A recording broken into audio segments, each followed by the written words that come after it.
కమ్మటి మాట వినకుండా ఒక్కసారి భక్తుల మీదకి వచ్చినందుకు ఏడుకొండల వాడి సేవ కోల్పోయి అది కొండ దిగిపోయి. మరి ఏనుగు ఒకసారి వశపడకపోతేనే కొండ దింపేశారే, కుక్క యజమాని మీద కలియబడితే కొడుతున్నారే, గుర్రం రౌతుని కింద పడేస్తే దూరంగా పంపిస్తున్నారే, అవి లొంగకపోతేనే ఏవీ తెలియని ప్రాణులు అంత ప్రమాదానికి వెడితే అన్నీ తెలిసిన మనిషి ఎక్కడ ఎలా లొంగి ఉండాలో అలా ఉండకపోతే ఎంత ప్రమాదానికి ఎడతాడు. కాబట్టి నువ్వు వశపడవయా, ఎక్కడ దేనికి వశపడాలో దానికి వశపడు. ఒక కార్యాలయానికి వెళ్ళినప్పుడు అధికారికి వశవర్తివై ఆయనని గౌరవించడం, ఆయన చెప్పిన మాట పాటించడం, ఆయనకి మర్యాద ఇవ్వడం, అది నీకు మర్యాద, అది నీ వ్యక్తిత్వానికి మర్యాద. అంతేగాని అన్ని వేళలా నా అంతవాణ్ణి నేను అని చెప్పి గుండెలు విరుచుకు తిరుగుతానంటే అది గర్వం, అది అతిశయం. ఆ గర్వంతో ఉన్నవాడు కర్తవ్యమును నిర్వహించలేడు, అయోమయాన్ని తెచ్చుకుంటాడు.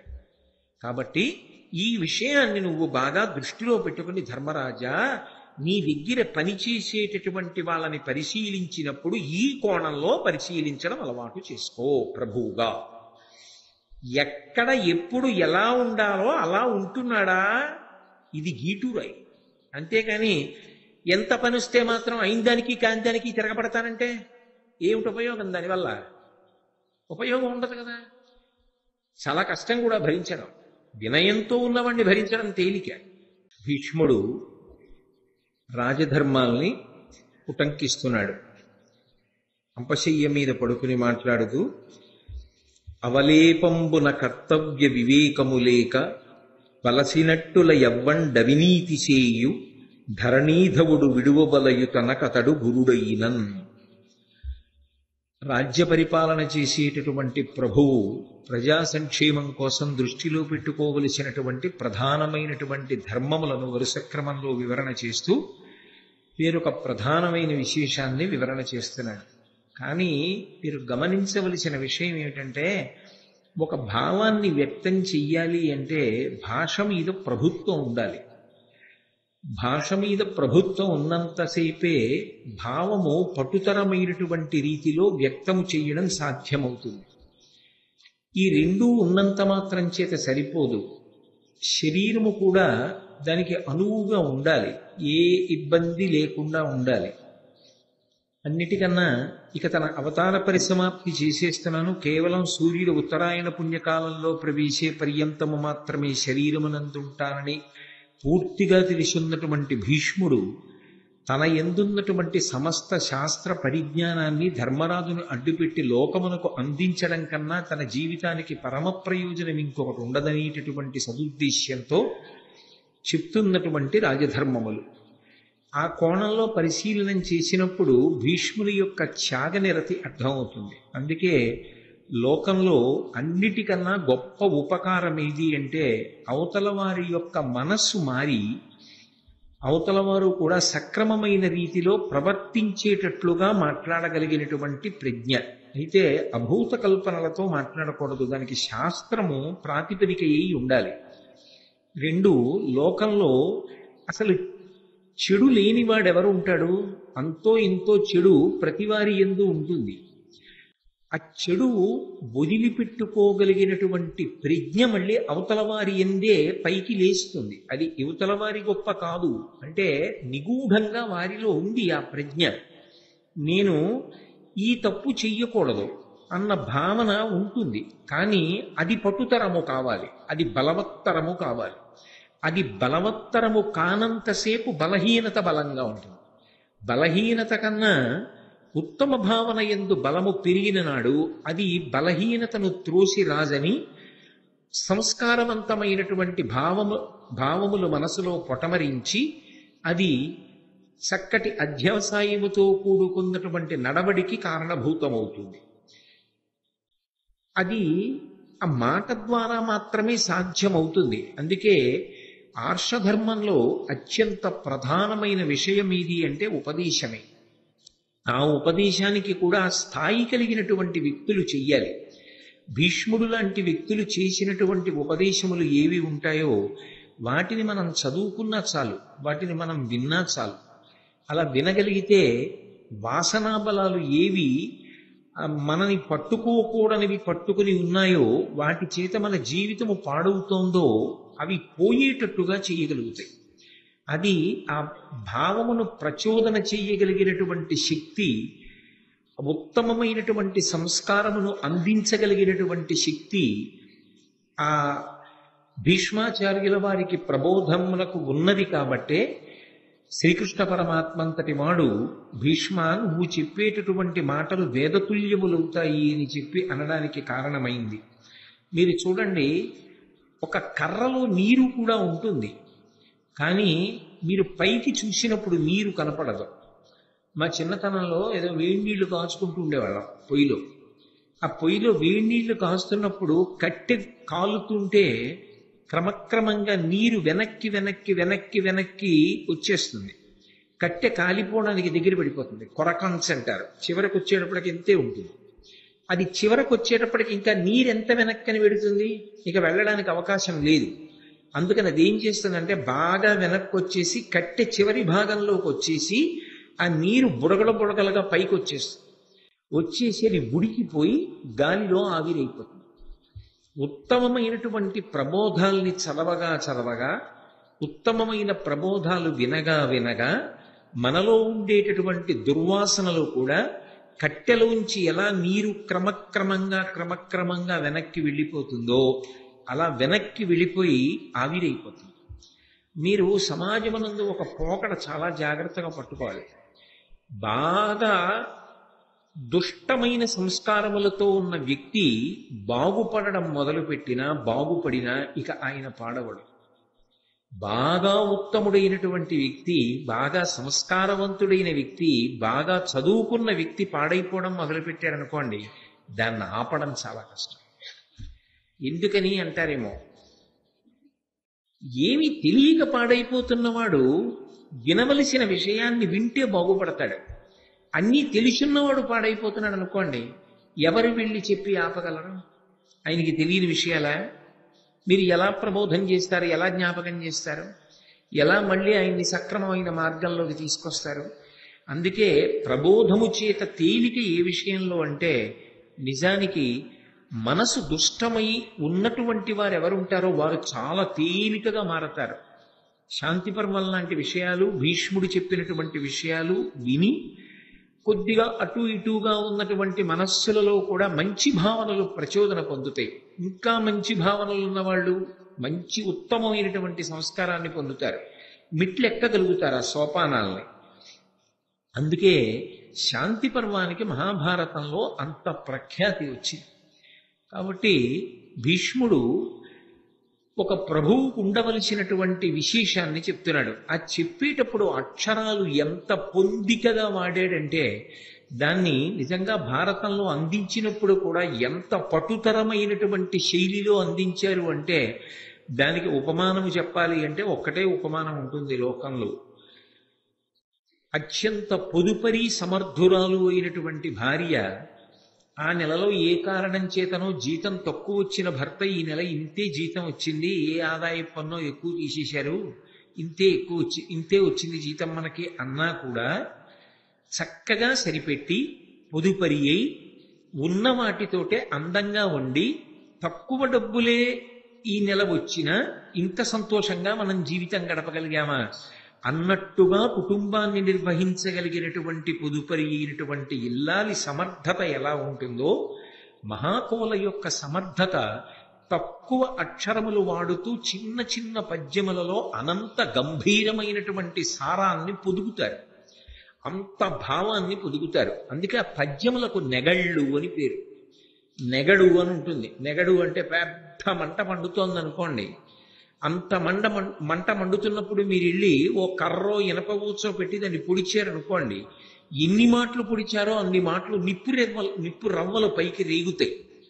ఈ పద్యములకు ఉన్న శక్తి ఏమిటంటే, మీరు సహృదయంతో వాటిని పట్టుకుని ఎన్ని మాటలు ఆలోచన చేస్తే అందులోంచి అన్ని కొత్త కొత్త విషయాలు వస్తుంటాయి.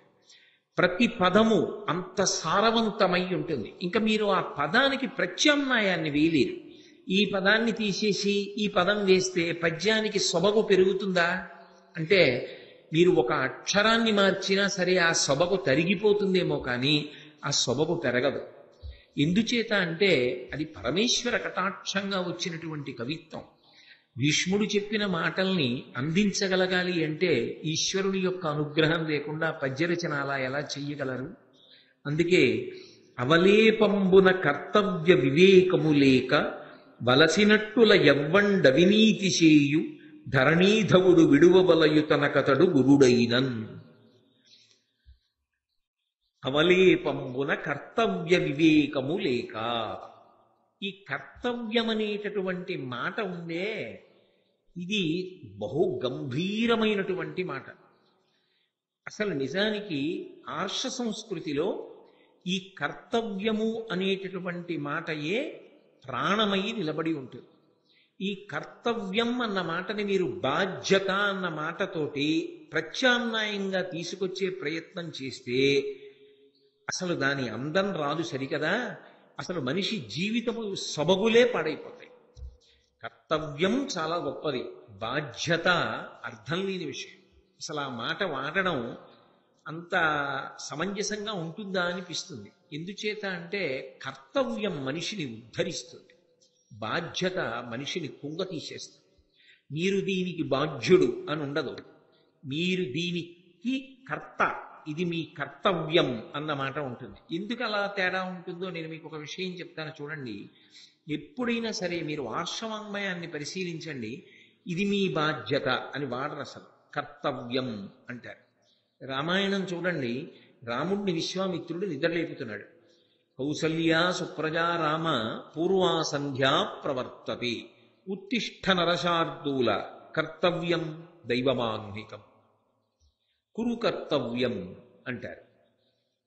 కర్తవ్యం అన్న మాట వాడినట్లుగా బాధ్యత అన్న మాట వాడరు. కర్తవ్యం అంటే ఏమిటో తెలుసా? ఎక్కడికక్కడ మనిషిని ప్రశాంతంగా ఉంచుతుంది. నేను చెయ్యవలసినదేదో అది నేను చేస్తే నా కర్తవ్యాన్ని నేను చేసినట్టు. నేను ఏది చెయ్యాలి అన్నది కర్తవ్యం అన్ని వేళలా ఒక్కలా ఉండదు. కర్తవ్యం కర్త యొక్క పరిస్థితిని బట్టి నిరంతరం మారిపోతుంది. ధర్మం ఎలా మారుతుందో కర్తవ్యం అలాగే మారిపోతుంది. కర్తవ్యము ధర్మము. నేను ఒక గంట క్రితం కార్యాలయంలో ఉన్నాను అనుకోండి, ఒక ఉద్యోగిగా ఇలా ప్రవచనాలు చేయకుండా అక్కడ నాకు ఇచ్చిన దస్త్రాన్ని జాగ్రత్తగా పరిశీలించి నేనేమైనా వ్రాయవలసింది ఉంటే వ్రాయడం నా కర్తవ్యం. అక్కడ నేను అది చెయ్యాలి. ఇక్కడికి వచ్చాననుకోండి, ఏదో పుస్తకం తెచ్చుకుని లేకపోతే నా కార్యాలయం నుంచి దస్త్రం తెచ్చి ఇక్కడ మీ అందరూ కూర్చుంటే నేను ఇప్పుడు దాన్ని పరిశీలిస్తూ కూర్చోకూడదు. ఇక్కడ నేను మాట్లాడాలి. అయితే మాట్లాడేటప్పుడు ఏది మాట్లాడాలి అంటే నా మనసుకి తట్టినది, నా బుద్ధికి తోచినది మాట్లాడకూడదు. శాస్త్రమును ఆధారం చేసుకుని మాట్లాడాలి. భీష్ముడు చెప్పిందేదో అది అర్థమయ్యేటట్టుగా మాట్లాడాలి. అప్పుడు కర్తవ్యం. నేను ఒక గంట క్రితం ఏ పని చెయ్యాలో ఆ పని చెయ్యడం కర్తవ్యం. ఇప్పుడు ఏది చెయ్యాలో అది చెయ్యడం కర్తవ్యం. నా శాయశక్తులా నేను అలా చేశానా లేదా? చేశాను. అంటే నేను సంతోషంగా దిగి వెళ్ళిపోవాలి. అంతేగాని మీ అందరినీ పిలిచి మీకు బాగా అర్థమైందా, నేను బాగా చెప్తున్నానా అని అడగకూడదు. భీష్ముడు ఎంత గొప్పవాడు అని అడగచ్చు. చూశారా భీష్ముడు ఎంత గొప్ప విషయం చెప్పాడో అనొచ్చు.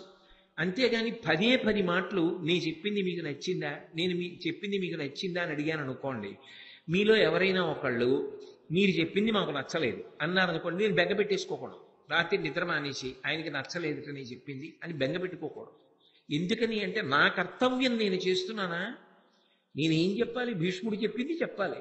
భీష్ముడు చెప్పిందే నేను చెప్తున్నానా? నా కర్తవ్యం అయిపోతుంది. ఎందుకని అంటే మీరు ఒకటి బాగా గుర్తుపెట్టుకోవాలి, మనిషికి ఒక లక్షణం ఉంటుంది. బికమింగ్ అన్నది మనిషిని వెంటాడుతుంటుంది, నిరంతరం వెంటాడుతుంది. మీకు అర్థం అవడానికి నేను ఆంగ్ల భాష ఉపయోగించాను.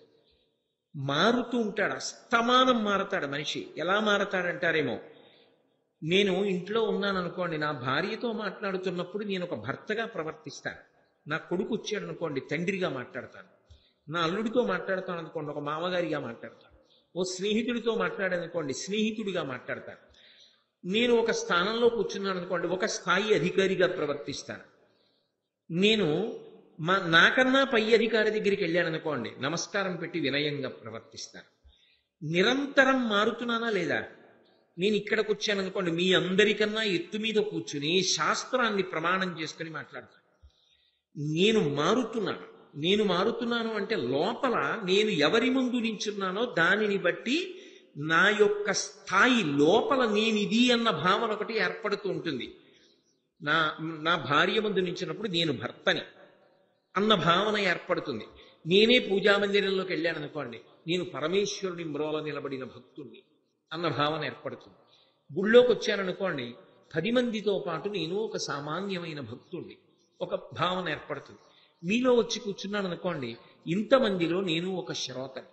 ఇక్కడ కూర్చున్నాను అనుకోండి, మీ అందరకు చెప్పవలసినటువంటి వక్తని. కార్యాలయానికి వెళ్ళాననుకోండి, నేను ఒక ఉద్యోగిని.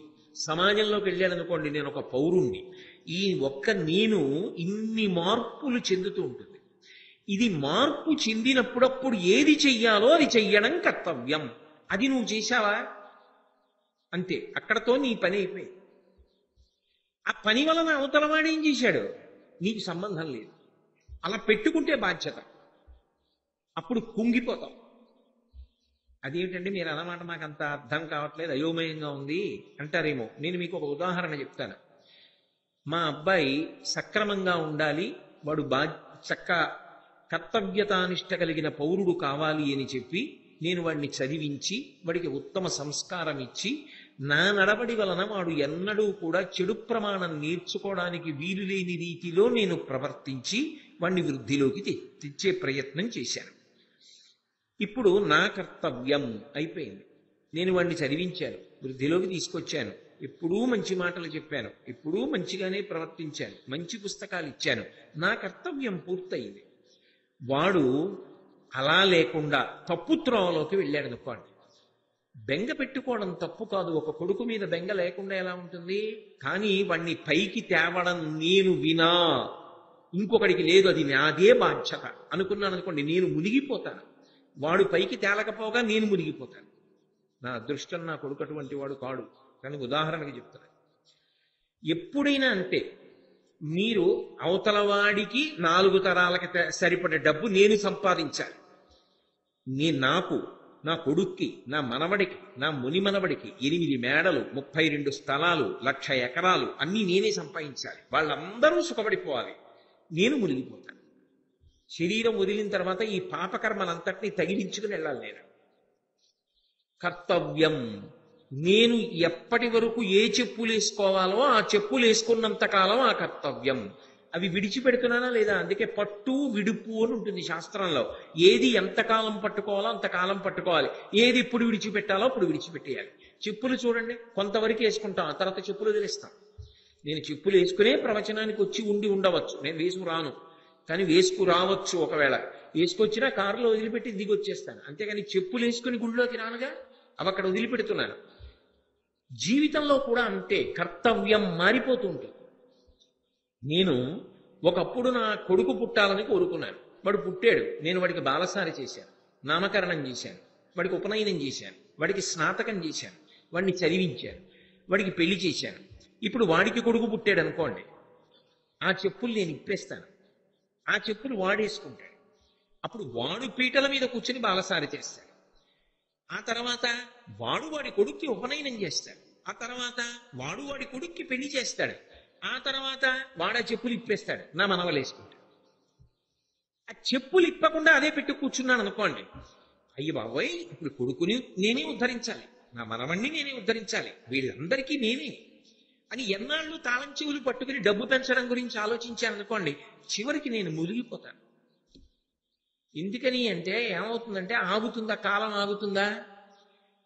మాగురు ధనజన యవ్వన గర్భం హరతి నిమేషత్కాల సర్వం మాయామయమిదమఖిలం హిత్వా బ్రహ్మపదం తం ప్రవిశ విదిత్వా. ఎడ్విన్ బి ఫిలిపో అంతటి వాడు ప్రిన్సిపల్స్ ఆఫ్ పర్సనల్ మేనేజ్మెంట్ లో ఇదే ఒప్పుకున్నాడు. కార్యాలయం నుంచి బయటికి వచ్చిన తర్వాత కార్యాలయం సంగతి మర్చిపో, లేకపోతే రక్తపోటు వస్తుంది. ఒకసారి కార్యాలయం నుంచి బయటికి వచ్చావు, మర్చిపో. నేను ఇంకా దాంతో నాకు సంబంధం లేదు, కాసేపు వదిలిపెట్టేసి రేపు పొద్దున్న 10 గంటల వరకు ఇంకా ఆలోచించు. వదిలిపెట్టేసి ప్రశాంతంగా నువ్వు ఇంకొకటిగా ఏం మారుతున్నావో అది అయిపోయింది. పడుకున్నావు, హాయిగా నిద్రపో. పొద్దున్న నిద్ర లేచావు, లే. పూజ చేసుకుంటున్నావు, పూజ చేసుకో. అన్నం తింటున్నావు, అన్నమే తిను అంటే నా భావన అది అనుభవించు. చదువుకుంటున్నావు, అదే అనుభవించు. ఉద్యోగానికి వెళ్ళావు, అక్కడ అటువంటి వాతావరణం ఏర్పాటు చేసుకో. సంతోషంగా నవ్వుతూ 10 మందితో ఆనందంగా గడుపు. నువ్వు ఏది చెయ్యాలో అది చెయ్యి. కర్తవ్యం, ఇది మనిషికి అసలు కర్తవ్యం మీద అవగాహన లేకపోతే వాడు ప్రవాహములో కొట్టుకొని పోతున్నవాడు. ఇది తెలిసి ఉండాలి. నేను మారుతూ ఉంటాను, నిరంతరం మారుతూ ఉంటాను. నేను ఏదిగా మారుతున్నానో దానికి తగినట్టుగా నేను ప్రవర్తిస్తున్నానా? అలా ప్రవర్తించకపోతే ఏమవుతుందో తెలుసా అండి? ఒక పెద్ద సంఘర్షణ ఏర్పడుతుంది, ఒక పెద్ద అతిశయం, ఒక పెద్ద ఇబ్బంది. మీరు ఇమడలేరు, మీరు చాలా బాధపడిపోతారు. మీ మీద ఎందుకు పెట్టాలి? నేను మీకు ఉదాహరణ చెప్పాలనుకోండి. ఇప్పుడు నేను ఇవాళ సాయంకాలం ఇక్కడికి వచ్చినప్పుడు నేను మీ అందరికన్నా ఎత్తు మీద కూర్చుని ప్రవచనం చేస్తున్నాను. మీ అందరూ కూడా కూర్చుని వింటారు. ఒక్కొక్కసారి నేను ఎక్కడ ఉద్యోగం చేస్తున్నానో అక్కడ అధికారులు కూడా వచ్చి కింద కూర్చుని వింటూ ఉంటారు. రేపు నేను 10 గంటలకి నా కార్యాలయానికే వెళ్ళాను అనుకోండి, వీళ్ళందరూ నిన్న నా దగ్గర కూర్చుని విన్నవాళ్ళు కింద నేను వీళ్ళకి నమస్కారం పెట్టడం ఏమిటి?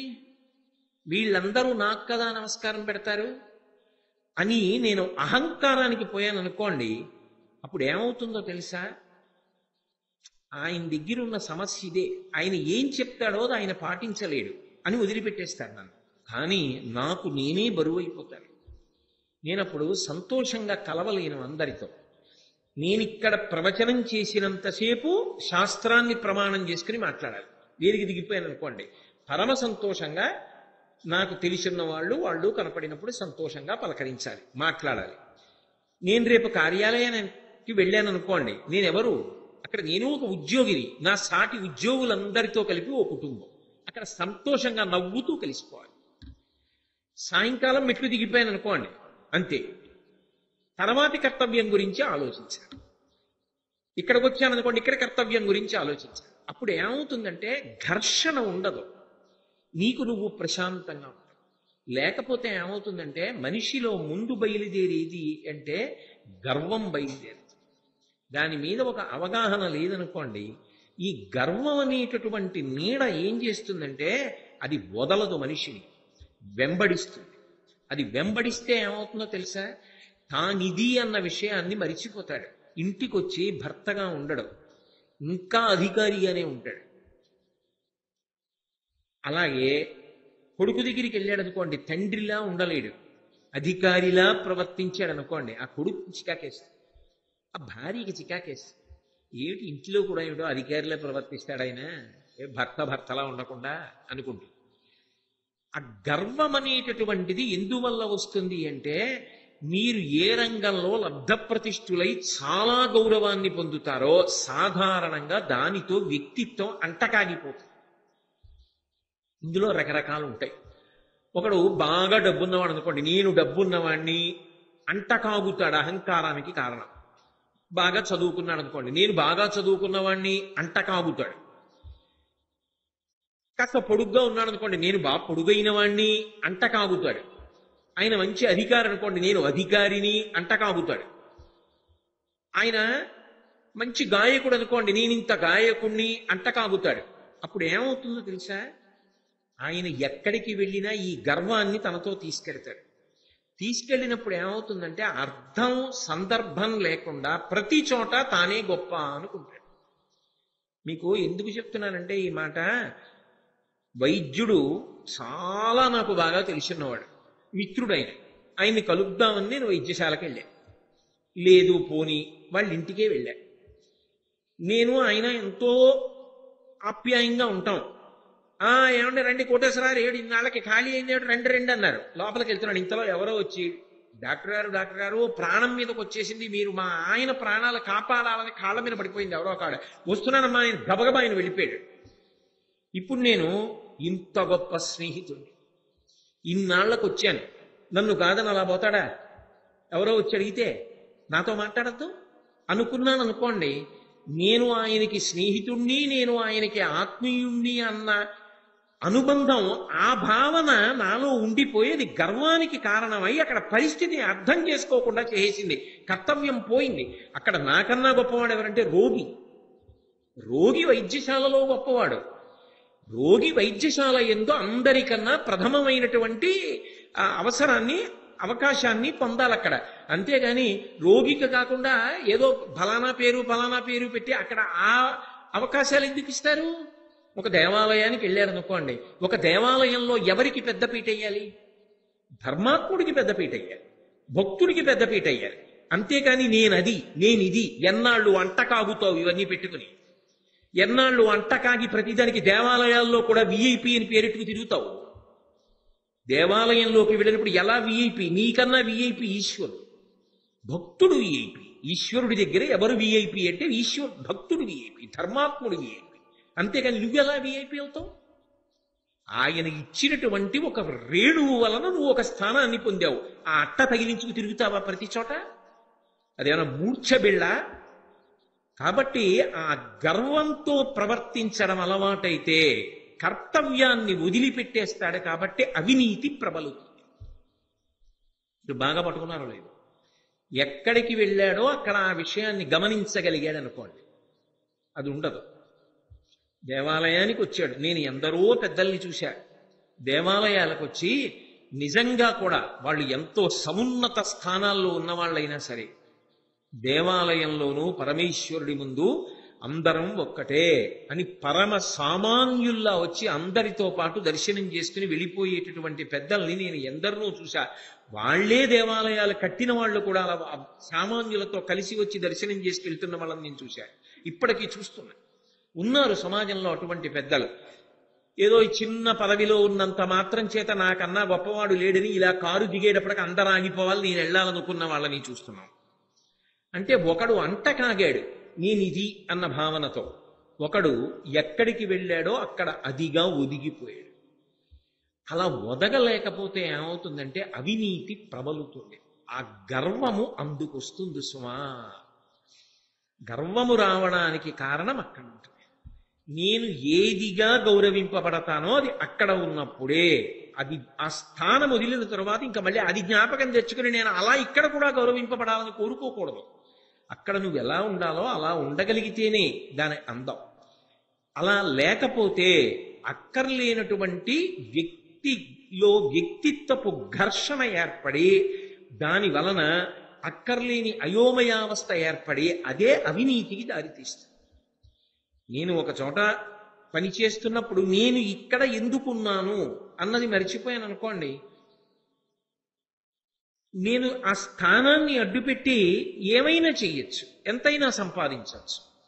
కానీ నేను ఇక్కడ ఉన్నది ఎందుకు అన్నది జ్ఞాపకం ఉందనుకోండి, అప్పుడు అసలు అటువంటి అవకాశం ఉండదు. పరమ మర్యాదగా బ్రతుకుతాడు.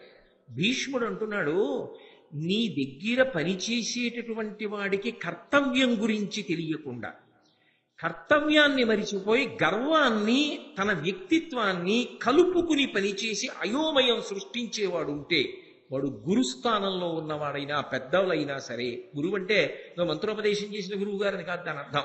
గురువులంటే పెద్దలు. ఎంత పెద్దవాడైనా వదిలిపెట్టేసేయి అంటే నువ్వు ఆయన సేవలను వాడుకోవద్దు, అక్కడతో వదిలిపెట్టు. ఎందుకని అంటే అది తుదకు ప్రమాదానికి వెళ్ళిపోయి ఎవరు అసలు కార్యక్రమాన్నంతటినీ నిర్వహించవలసినటువంటి వాడు ఉంటాడో వాడు అప్రతిష్ట పాలవుతాడు. అందుకని ఎక్కడైనా సరే ఎవరైనా సరే జీవితంలో నేర్చుకోవలసినది ఏది అంటే నా కర్తవ్యమేమి అన్నది తెలుసుకోగానే ఏమవుతుందో తెలుసా? ఈ అయోమయం ఉండదు. మీరు ఎప్పుడు ఎక్కడ ఎలా ఉండాలో అలా హాయిగా ఉండగలరు. అదేమిటది చాలా నేను ఇప్పుడు ఇలా ఉండాలి, అది మీకు సంతోషం. అలా వెళ్ళిపోతున్నాడు అనుకోండి, రెడ్ సిగ్నల్ పడింది అనుకోండి, ఎర్రదీపం వెలిగింది. ఒక్కొక్కడికి ఎంత అతిశయం ఉంటుందంటే నేను వచ్చినప్పుడే ఎర్రదీపం పడ్డం ఏంటి, వాడు దాటేస్తాడు. అక్కడ ఉన్న కానిస్టేబుల్ ఇలా అన్నాడు అనుకోండి, ఆగడం. ఇప్పుడే స్టాప్ పెట్టడం ఏంటి, దాటి వెళ్ళిపోతాడు. అంటే అహంకారం, గర్వం, అది చెయ్యవలసిన పనిని చెయ్యనివ్వదు. ఏదో ఒక కారణానికి నేను ఇంత వాణ్ణి అన్న భావన. అసలు అది మంచిది కాదు సుమా. అది ఎందుకు పనికి రావాలంటే నువ్వు ఆ స్థానంలో ఉండి చెయ్యవలసినటువంటి పని చేసి నువ్వు నీ స్థానము ద్వారా 10 మంది ప్రయోజనాన్ని కాపాడడానికి పనికి రావాలి తప్ప ఇబ్బంది పెట్టడానికి గర్వం రూపంలో పైకి పొటమరింపరాదు. అప్పుడు వ్యక్తిత్వ ఘర్షణ చేత నువ్వు పాడైపోతావు, సమాజము పాడైపోతావు. అందుకని తస్మాత్ జాగ్రత్త జాగ్రత్త. ఇది నీ దగ్గర పనిచేసేటటువంటి వాళ్ళు ఎవరుంటారో వాళ్ళలో ఇటువంటి సమస్య ఉన్నది అని గుర్తిస్తే ప్రశాంతంగా కూర్చోపెట్టి మాట్లాడాలి. కూర్చోపెట్టి ఏమిటి నీ సమస్య, ఎందుకు ఇవ్వలేరు, ఏమిటి గర్వం, ఒక్కొక్కడు చూడండి. ముందు అవతల వాళ్ళని గౌరవించలేడు. ఎందుకు మీకు ఏమిటి మీ ఇబ్బంది? గౌరవించడం వెనక ఎంత మర్యాద ఉందో మీకు తెలుసా? మీరు ఏదైనా ఒక చట్టానికి లొంగడం, వశపడి ఉండడం మనిషి జీవితానికి గొప్ప లక్షణం. వశపడకపోవడం మనిషి జీవితానికి అర్థం లేనితనం. ఒక కుక్క ఉందనుకోండి, అది కలియబడి ఇంటి యజమాని మీద పడి కరిచిందనుకోండి, సావగొట్టి తీసుకెళ్లి 3 ఊళ్ళ అవతల వదిలేస్తారు. ఓ గుర్రం ఉందనుకోండి, ఎక్కిన రౌతిని కింద పడేసింది అనుకోండి, ఆ గుర్రాన్ని తీసుకెళ్లి అక్కడ వదిలేస్తారు. ఒక ఆవు పాలు తీద్దామని పొదుగు దగ్గర చేయి పెడితే చాలు తన్నిందనుకోండి, ఆ ఆవుని దూరంగా పంపించేస్తారు. ఒక ఎద్దు కాడి తల మీద కంఠం మీద పెట్టుకోలేదనుకోండి, మెడ మీద, దాన్ని వర్జిస్తారు, వదిలిపెట్టేస్తారు. నేను తరచుగా చెప్తూ ఉంటాను. ఒకప్పుడు నేను ఆ వెంకటేశ్వర స్వామి వారికి సంబంధించిన డైరీలో ఒక ఏనుగు కట్టబడి ఉంటే అడిగాను, అక్కడ ఏమండి ఏనుగు ఇలా కట్టేశారని అడిగితే, ఇది వెంకటేశ్వర స్వామి వారితో మాడవీధుల్లో ఊరిరిగింపుకు తీసుకెళ్లినప్పుడు కట్టు తప్పి ప్రజల మీదకి వెళ్ళిందండి, దాన్ని కొండ దింపేసి ఇలా కట్టేశాం, అరణ్యంలో పంపించేయడానికి ఏదో ప్రభుత్వాలకు ఉత్తరం రాశామని చెప్పారు అక్కడ వాళ్ళు నాకు.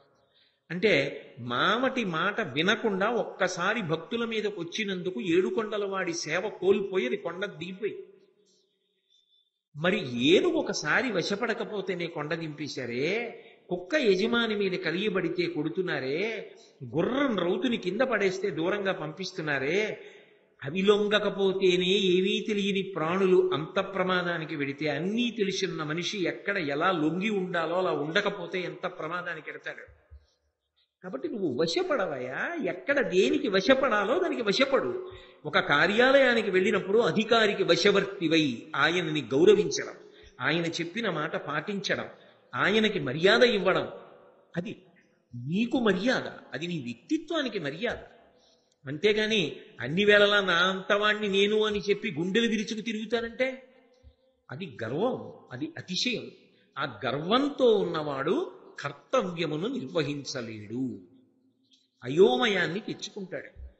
కాబట్టి ఈ విషయాన్ని నువ్వు బాగా దృష్టిలో పెట్టుకుని, ధర్మరాజా, నీ దగ్గర పనిచేసేటటువంటి వాళ్ళని పరిశీలించినప్పుడు ఈ కోణంలో పరిశీలించడం అలవాటు చేసుకో ప్రభువుగా.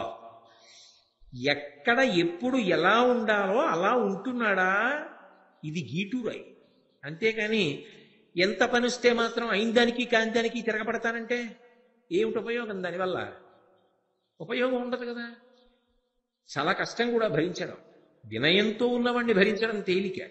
అందుకే చిన్న పద్యంలో అలతి అలతి పదాలలో ఇంత సారవంతమైన మాట చెప్పాడు. ఇది ఒక రకంగా నాకు అనిపిస్తుంటుంది, అందుకే అంటూ ఉంటాను, మహాభారతంలో ఇలాంటి పద్యాలు నిజానికి ఆఫీసుల్లో ఎప్పుడైనా శిక్షణా కార్యక్రమాలు జరిగినప్పుడు ఇటువంటి పద్యాలు వాడాలి. ఆఖరికి ముస్సూరిలో ఐఏఎస్ వాళ్ళకి ట్రైనింగ్ ఇచ్చినప్పుడు కూడా ఈ పద్యం వాడడంలో తప్పే ఉంది, వాళ్ళ మంచికేగా, సమాజం బాగుంటుంది కదా. ధర్మరాజు నడ్డు పెట్టి చెప్పాడు భీష్ముడు, కానీ వేదతుల్యమైన మాటలు నీవి అన్నాడు కృష్ణుడు. ఎందుకని? ఎప్పుడు ఎవరు ఇవి నేర్చుకున్నా వాడు ప్రశాంతంగా ఉంటాడు. ముందు వాడు ఇముడుతాడు, ఇమిడి సంతోషంగా హాయిగా ఎక్కడికి వెళ్ళనివ్వండి అక్కడ ఇమిడిపోతాడు. అలా ఇమడలేకపోయాడు అనుకోండి, ఆయనతో ఇబ్బంది. అందుకే అలా ఉండడం రావాలి సుమా. ధర్మరాజా, అలా ఉండడం చేత కాకపోతే నీ దగ్గర పనిచేసిన వాడు, వాణ్ణి నువ్వు గుర్తించి మారే ప్రయత్నం నువ్వు చెయ్యాలి, మార్చే ప్రయత్నం చెయ్యాలి. వాడు మారకపోతే ఎంత పెద్దవాడైనా నువ్వు దూరంగా పెట్టేయాలి, తప్పదు. కాబట్టి అవలేపంబున కర్తవ్య వివేకము లేక ఎంత పెద్ద మాట వేశారో చూడండి. కాబట్టి వలసినట్టుల ఎవ్వండ అవినీతి చేయు, ధరణీధవుడు విడువవలయు తనకతడు గురుడైనన్. ఎంత గొప్పవాడైనా కూడా వాణ్ణి విడిచిపెట్టవలసిందే. ఇది దృష్టిలో పెట్టుకున్నప్పుడు ఏదో అధికారులు ప్రజలే ప్రభువులే కాదు, ఎవ్వరమైనా సరే ఎంత ప్రశాంతంగా ఎంత సంతోషంగా ఎంత హాయిగా బ్రతకచ్చో, ఎక్కడికి వెళ్ళినప్పుడు తాను ఎలా ఉండాలో అలా ఉండగలిగితే అంతకన్నా గౌరవం, అంతకన్నా మర్యాద, అంతకన్నా అతను 10 మందికి ఆస్తిగా బతకడం అనేటటువంటిది ఇంకొకటి ఉంది. అలా ఉండగలిగితే చాలు. అదే మనిషి ఆదరింపబడతాడు 10 మంది చేత. ధర్మరతులు, అర్ధ నిర్మాణ చతురులు, లౌల్యరహితులను, అలంఘితాజ్ఞులను, సునీతి నిపుణులను, కులజులునగు పరిజనముల వినుపు పతికి హితము. ధర్మరాజు గారితో మాట్లాడుతూ ఎటువంటి వాళ్ళని ప్రభువు బాగా దగ్గరగా ఉంచుకోవాలో ఎప్పుడు చెప్తున్నాడు భీష్ముడు. అందులో ధర్మరతులు, అర్ధ నిర్మాణ చతురులు, లౌల్యరహితులను, అలంఘితాజ్ఞులను, సునీతి నిపుణులను, కులజులునగు పరిజనముల బెనుపు పతికి హితము. పతికి హితము, ఆ అధికారికి, ఆ రాజుకి ఎప్పుడూ కూడా క్షేమకరం, మంచిది. ఎటువంటి వాళ్ళని చుట్టూ పెట్టుకుంటే, ఎటువంటి వాళ్ళని నమ్మితే, ఎటువంటి వాళ్ళని గౌరవిస్తే, ఎవరిని దగ్గరికి తీసుకుంటే మంచిది అంటే మొట్టమొదట ఎవరికి ఇవ్వాలి స్థానం అంటే ధర్మరతులు. వాళ్ళు ధర్మమునందు రమించేటటువంటి స్వభావం ఉన్నవారు. మళ్ళీ వెనకటి పద్యంకి కొనసాగింపు. ఆయన మీరు ఏ స్థానంలో కూర్చోబెట్టారో అన్నదానికి కాదు సంతోషించేది. మీరు బాగా పట్టుకోండి, నేను ఇంతకన్నా ఏం చెప్పను, నాకు ఆ సీటే ఇవ్వండి అని ఏడిచేవాడు కాదు. మీరు ఏ స్థానంలో కూర్చోబెట్టండి, ఆయన కూర్చున్నందుకు గౌరవం వస్తుంది. ఆయన ఉన్నారండి అక్కడ అన్నది గౌరవం. ఆయన ఉన్నాడండి, మనం చూడక్కర్లేదు, ఇంకా సంతకం పెడతాడు అధికారి. ఆయన చెప్పారండి, నమ్మొచ్చు. ఎందుకని అంటే ఆయన ధర్మరతుడు. ఆయన దేని యందు రమిస్తాడో, దేనికి సంతోషిస్తుంటాడో తెలుసా?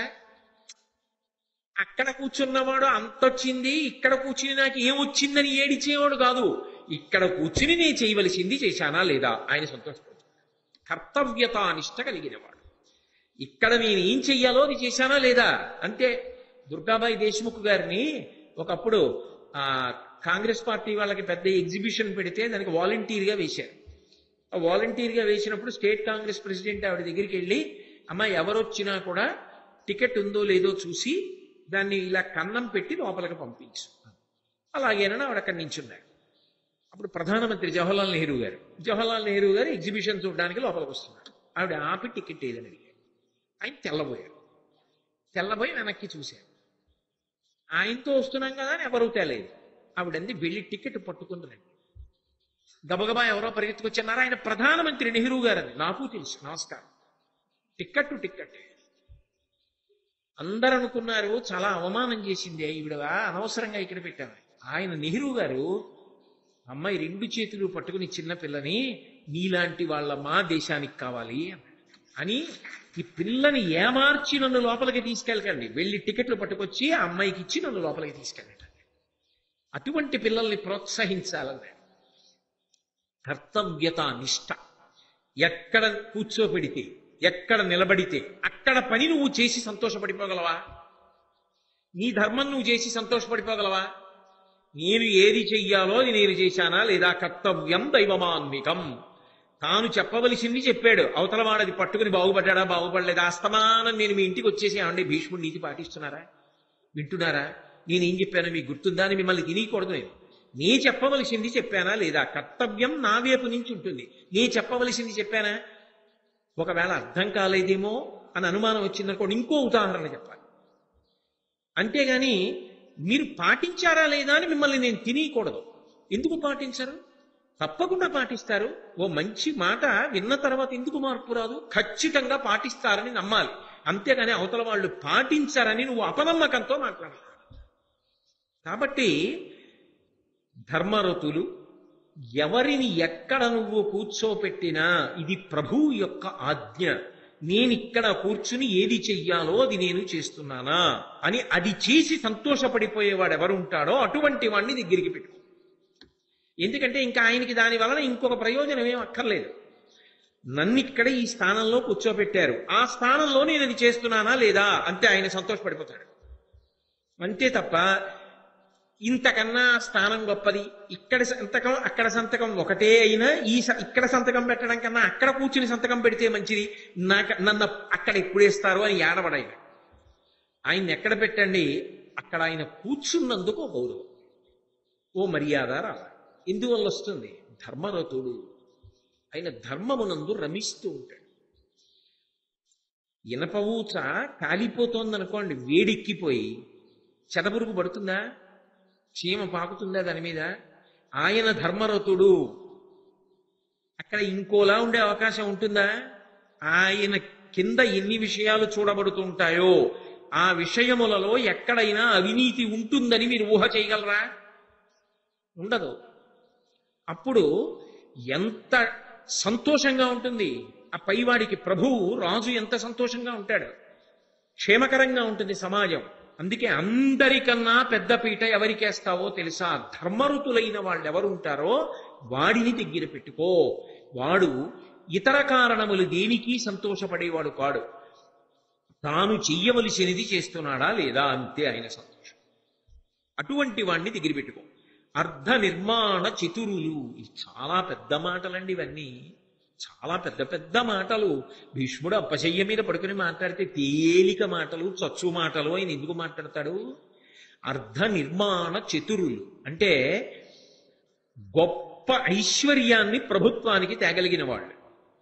అంటే పన్నులు బాగా పెంచేయండి అని చెప్పి సలహాలు చెప్పేవాళ్ళు, లేదా ఎక్కడెక్కడ ఎలా పట్టుకుంటే ఎంతంత వస్తుందో చెప్పగలిగిన వాళ్ళు. అదే దాని అర్థం కాదు. దాని అర్థం ఏమిటో తెలుసా? పన్ను కట్టించుకునేటప్పుడు ప్రజలకు ఇబ్బంది లేని రీతిలో ప్రభువు పన్ను వసూలు చేస్తాడు. ప్రజల కష్టాల్లో ఉంటే ఎందుకు వసూలు చేస్తారండి? వసూలు ఎట్టి పరిస్థితుల్లో చేయరు. మనం ఎన్ని మాటలు చూడాలి ఆ పత్రికల్లో. ప్రజలు ఇబ్బందుల్లో ఉన్నప్పుడు, రైతులు ఇబ్బందుల్లో ఉన్నప్పుడు తిరిగి పుచ్చుకోవలసిన రుణాలు కూడా పుచ్చుకోకుండా వాయిదా వేస్తున్నారు అన్న విషయాలు మనం చదవట్లా. కష్టంలో ఉన్నప్పుడు ప్రభుత్వం ఉపకార ధోరణిలో ఉంటుంది.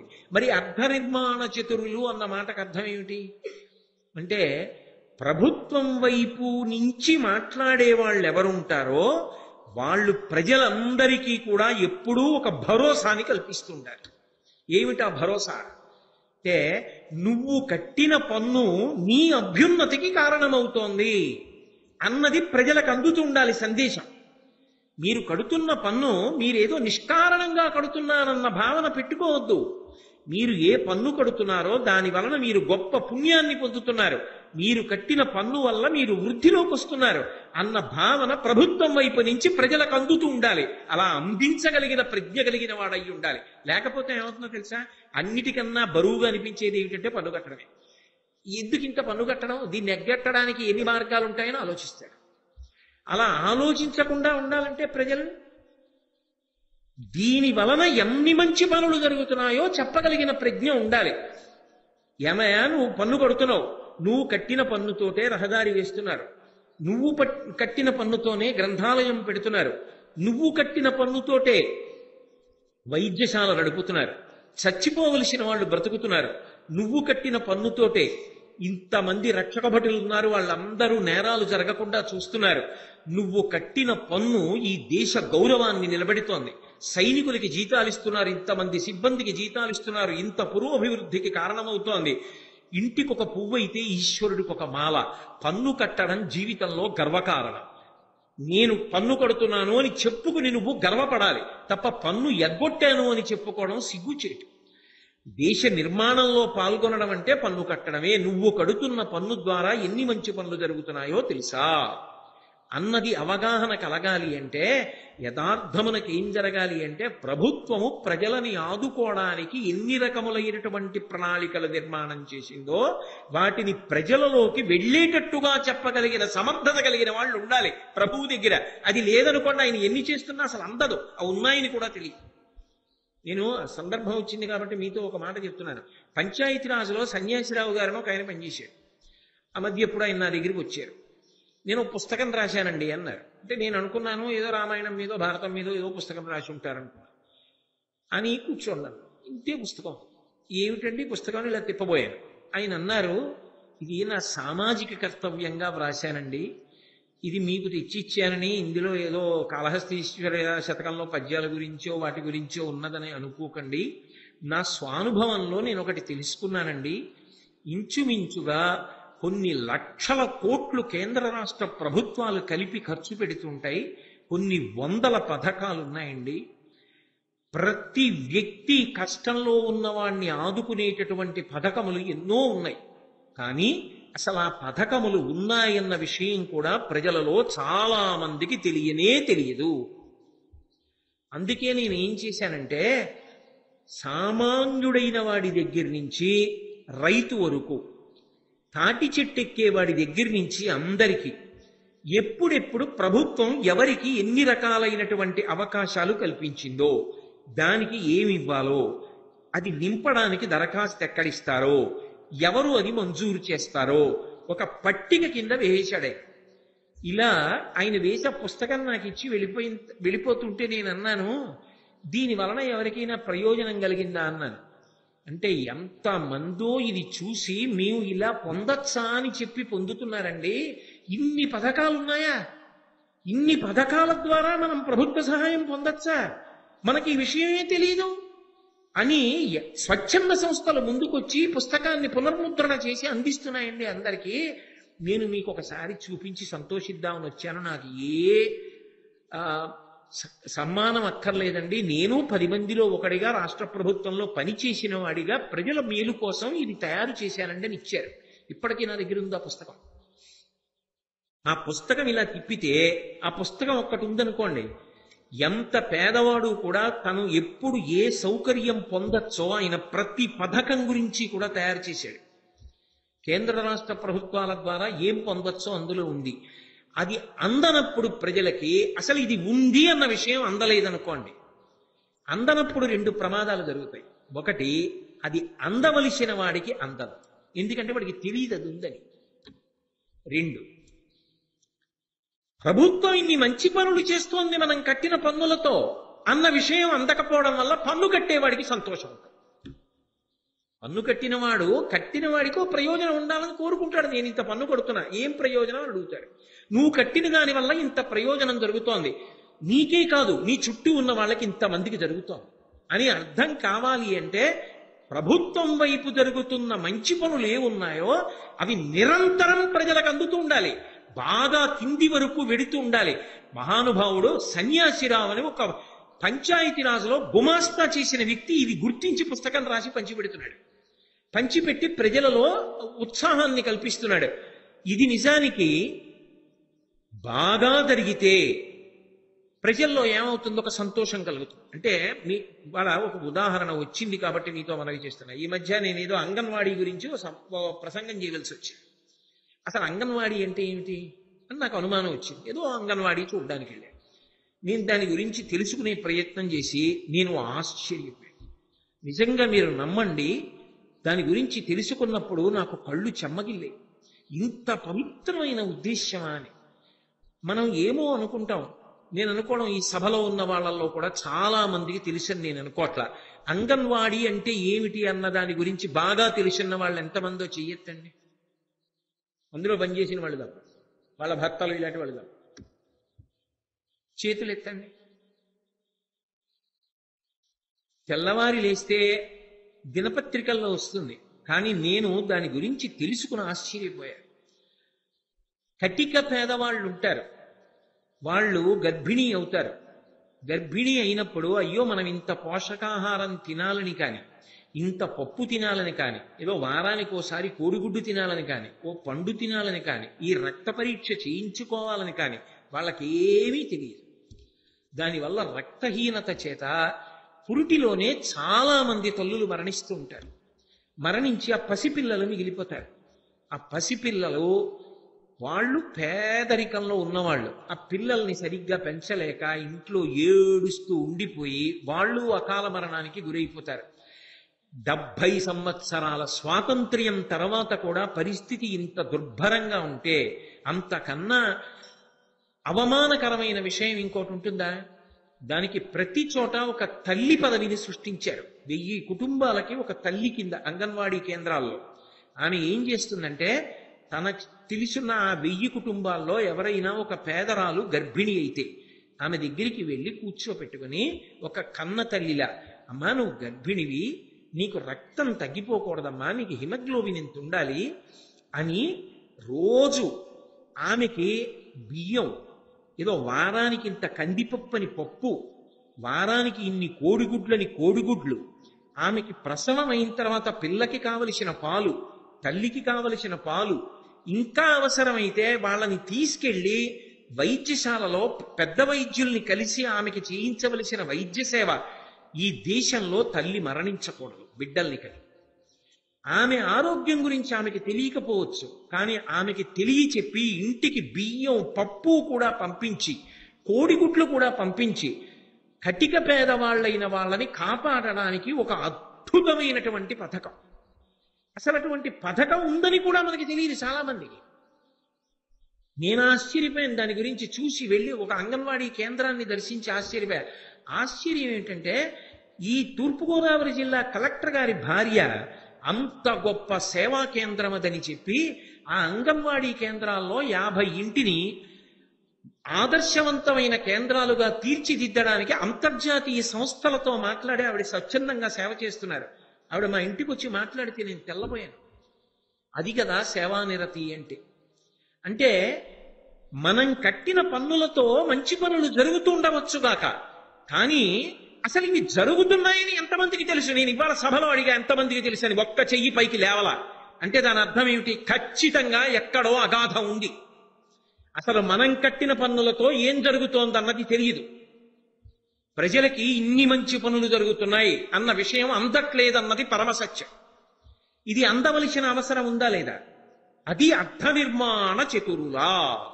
ఇప్పుడు ఇది ప్రజలకు అందుతోందనుకోండి, ఇన్ని పథకాలు ఉన్నాయి, ఇంతమంది ఆదుకోబడుతున్నారు, ఇంతమందికి ఉపకారం జరుగుతోంది అంటే పన్ను కట్టేవాడికి ఎంత సంతోషంగా ఉంటుంది. ఓన్లే నేను 100 కట్టవలసింది దొంగదారుల్లో 50 ఎందుకు కట్టాలి? నేను కట్టిన ఈ 100 రూపాయలతో సమాజంలోనే నా పక్కన ఉన్న ఇంకొక పేద సోదరి బతుకుతోంది, ఇంతకన్నా నాకు పుణ్యం ఏముంటుంది? నేను గుడికి వెళ్ళకపోవచ్చు, గోపురానికి వెళ్ళకపోవచ్చు, హుండీలో వెయ్యకపోవచ్చు, స్వచ్ఛంద సంస్థలో సభ్యత్వం లేకపోవచ్చు, నేను కట్టిన పన్ను నన్ను ఉద్ధరిస్తుంది. అది నాకు పుణ్యాన్ని కట్టబెడుతుంది అనొక ధైర్యాన్ని ఇస్తుందా ఇవ్వదా? అప్పుడు అందరూ పన్నులు ఉత్సాహంగా కట్టారనుకోండి, ప్రభుత్వానికి రావలసిన పన్నంతా వస్తే నల్లధనం ఎందుకు వస్తుంది? నల్లధనం లేనినాడు ఆర్థికాభివృద్ధి కుంటుపడడం అన్న మాట ఎందుకు వస్తుంది?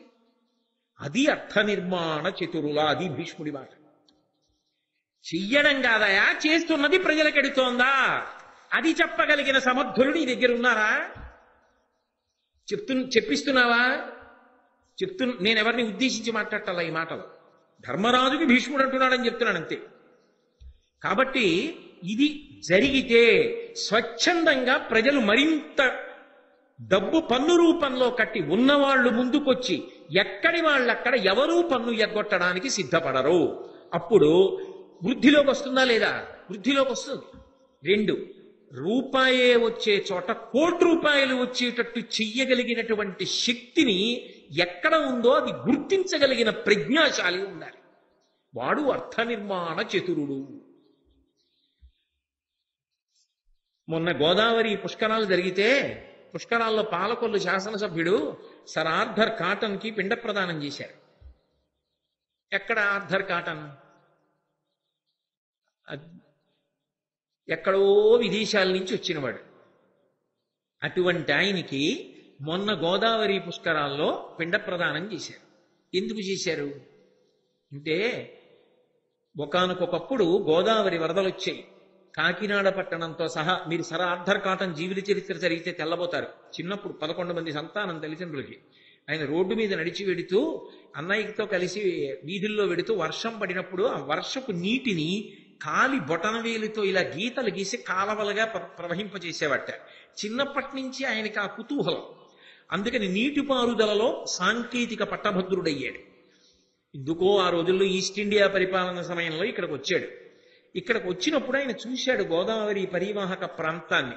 ఆయన వ్రాసిన మాటలు, ఆయన చేసిన ప్రసంగాలు, ఆయన బ్రిటిష్ గవర్నమెంట్కి వ్రాసిన ఉత్తరాలు చదివి నేను తెల్లబోయాను ఆయన వ్రాసినటువంటి ఇంగ్లీష్కి. ఎందుచేత అంటే ఆయన ఈ దేశం వాడు కాడు, కానీ ఆయన ఇంత గోదావరి వరదలు వస్తే ఇంతమంది చచ్చిపోవడానికి పనికొస్తోంది, ఇంత పంట నాశనం అవ్వడానికి పనికొస్తోంది. ఈ గోదావరికి ఆనకట్ట కట్టగలిగితే బంగారం పండుతుంది. గోదావరికి అటు గోదావరికి ఇటు కూడా. భారత ఆహార సంస్థ కూడా సేకరించడానికి ఇబ్బంది పడవలసినన్ని లక్షల టన్నులు పండుతుంది. అన్ని లక్షల టన్నులు పండడానికి అవకాశం ఉంది ఇక్కడ, కానీ గోదావరి మీద ఆనకట్ట లేదు అని ఆయన ప్రాధేయపడితే ఈస్ట్ ఇండియా కంపెనీని ఒకానొక సమయంలో నీకు ఇది అక్కర్లేని విషయం, అది మనకి కేవలంగా వలస రాజ్యం, అక్కడ వ్యాపారం చేయడానికి వచ్చాం, అక్కడ ఆనకట్టలు కట్టడం, వ్యవసాయం చేయించడం ఇదంతా నీకు అవసరమా? నీ ఉద్యోగం తీసేస్తామని తాకీదులు ఇచ్చారు. అయినా సరే నేను ఎక్కడ తింటున్నానో అక్కడ ప్రజలు బాగుండాలని చెప్పి ఎక్కడి వాడైతేనేమండి మహానుభావుడు గుర్రం మీద ఎక్కడో తూర్పుగోదావరి జిల్లా సముద్ర సంగమం దగ్గర మొదలుపెట్టి అక్కడ నుంచి భద్రాచలం వరకు గుర్రం మీద అరణ్యాల్లో వెళ్ళి దోమలు కుట్టేసి వింత జ్వరం వస్తే ఆస్ట్రేలియా వెళ్ళిపోయి వైద్యం చేయించుకుని మళ్ళీ వెనక్కి వచ్చి ఇప్పటికీ ఉంటుంది బ్యారేజ్ మీద అప్పన్న అని ఓవర్సీర్, ఆయన సహకారం తీసుకుని ప్రజలందరినీ సమావేశపరచి మీ జీవితాలు బాగుపడతాయి, నన్ను నమ్మండి, ఆనకట్ట కడదాం, నాకు సహకరించండి, ఒక్కసారి మీరు శ్రమదానం చేసేటప్పుడు మీకు రోజుకి ఇంత డబ్బు రావాలి వేతనంగా అన్నా కూడా వదిలిపెట్టి మీరు తక్కువ వేతనానికి పనిచేస్తే మా ప్రభుత్వం అంగీకరిస్తుంది. అంగీకరించి ఒకసారి ఆనకట్ట కడితే మీ పంట పొలాలన్నీ బంగారం పండుతాయి, మీరందరూ వృద్ధిలోకి వస్తారు, నన్ను నమ్మండి అని చెప్పి సమావేశాలు పెట్టి రాత్రిళ్ళు కాగడాలు పెట్టి వాళ్ళందరినీ ఉద్దేశించి మాట్లాడి ఆ ధవళేశ్వరం దగ్గర ఆనకట్ట నిర్మాణం చేసి మహానుభావుడు గోదావరి నది నీటిని సముద్రంలో కలిసిపోకుండా నియంత్రించి ఉభయ గోదావరి జిల్లాలకి కాలువలు తవ్వించి పంట పొలాల్లో మళ్లిస్తే ఆ నీటిని ఇవాల్టి రోజున కూడా ఉభయ గోదావరి జిల్లాల ప్రజల యొక్క కృతజ్ఞతాభావం అటువంటిది. మీరు ఎక్కడికి వెళ్ళండి గుర్రం మీద పెడుతున్న కాటన్ విగ్రహాలు పెడతారు, ఇప్పటికీ కాటన్ విగ్రహాలకు క్షీరాభిషేకాలు చేస్తారు. ఆఖరికి మొన్న జరిగిన గోదావరి పుష్కరాల్లో పాలకొల్లు శాసనసభ్యుడు ఆర్థర్ కాటన్కి పిండ ప్రదానం చేశాడంటే ఈ జాతి ఆయన్ని ఎంత గుర్తు పెట్టుకుంది. కాటన్ వచ్చి కట్టిన ఆనకట్ట తర్వాత ఎన్ని కోట్ల ఆదాయం ప్రభుత్వాలకు ఎడుతోంది, ఇవాళ ఎంత పంట పండుతోంది. మొత్తం ఆంధ్రప్రదేశ్ కంతటికి కూడా బియ్యపు గిన్నె అని పేరు తెచ్చుకున్నాయి తూర్పుగోదావరి పశ్చిమ గోదావరి జిల్లాలు. కాటన్ పెట్టిన భిక్ష కాదా?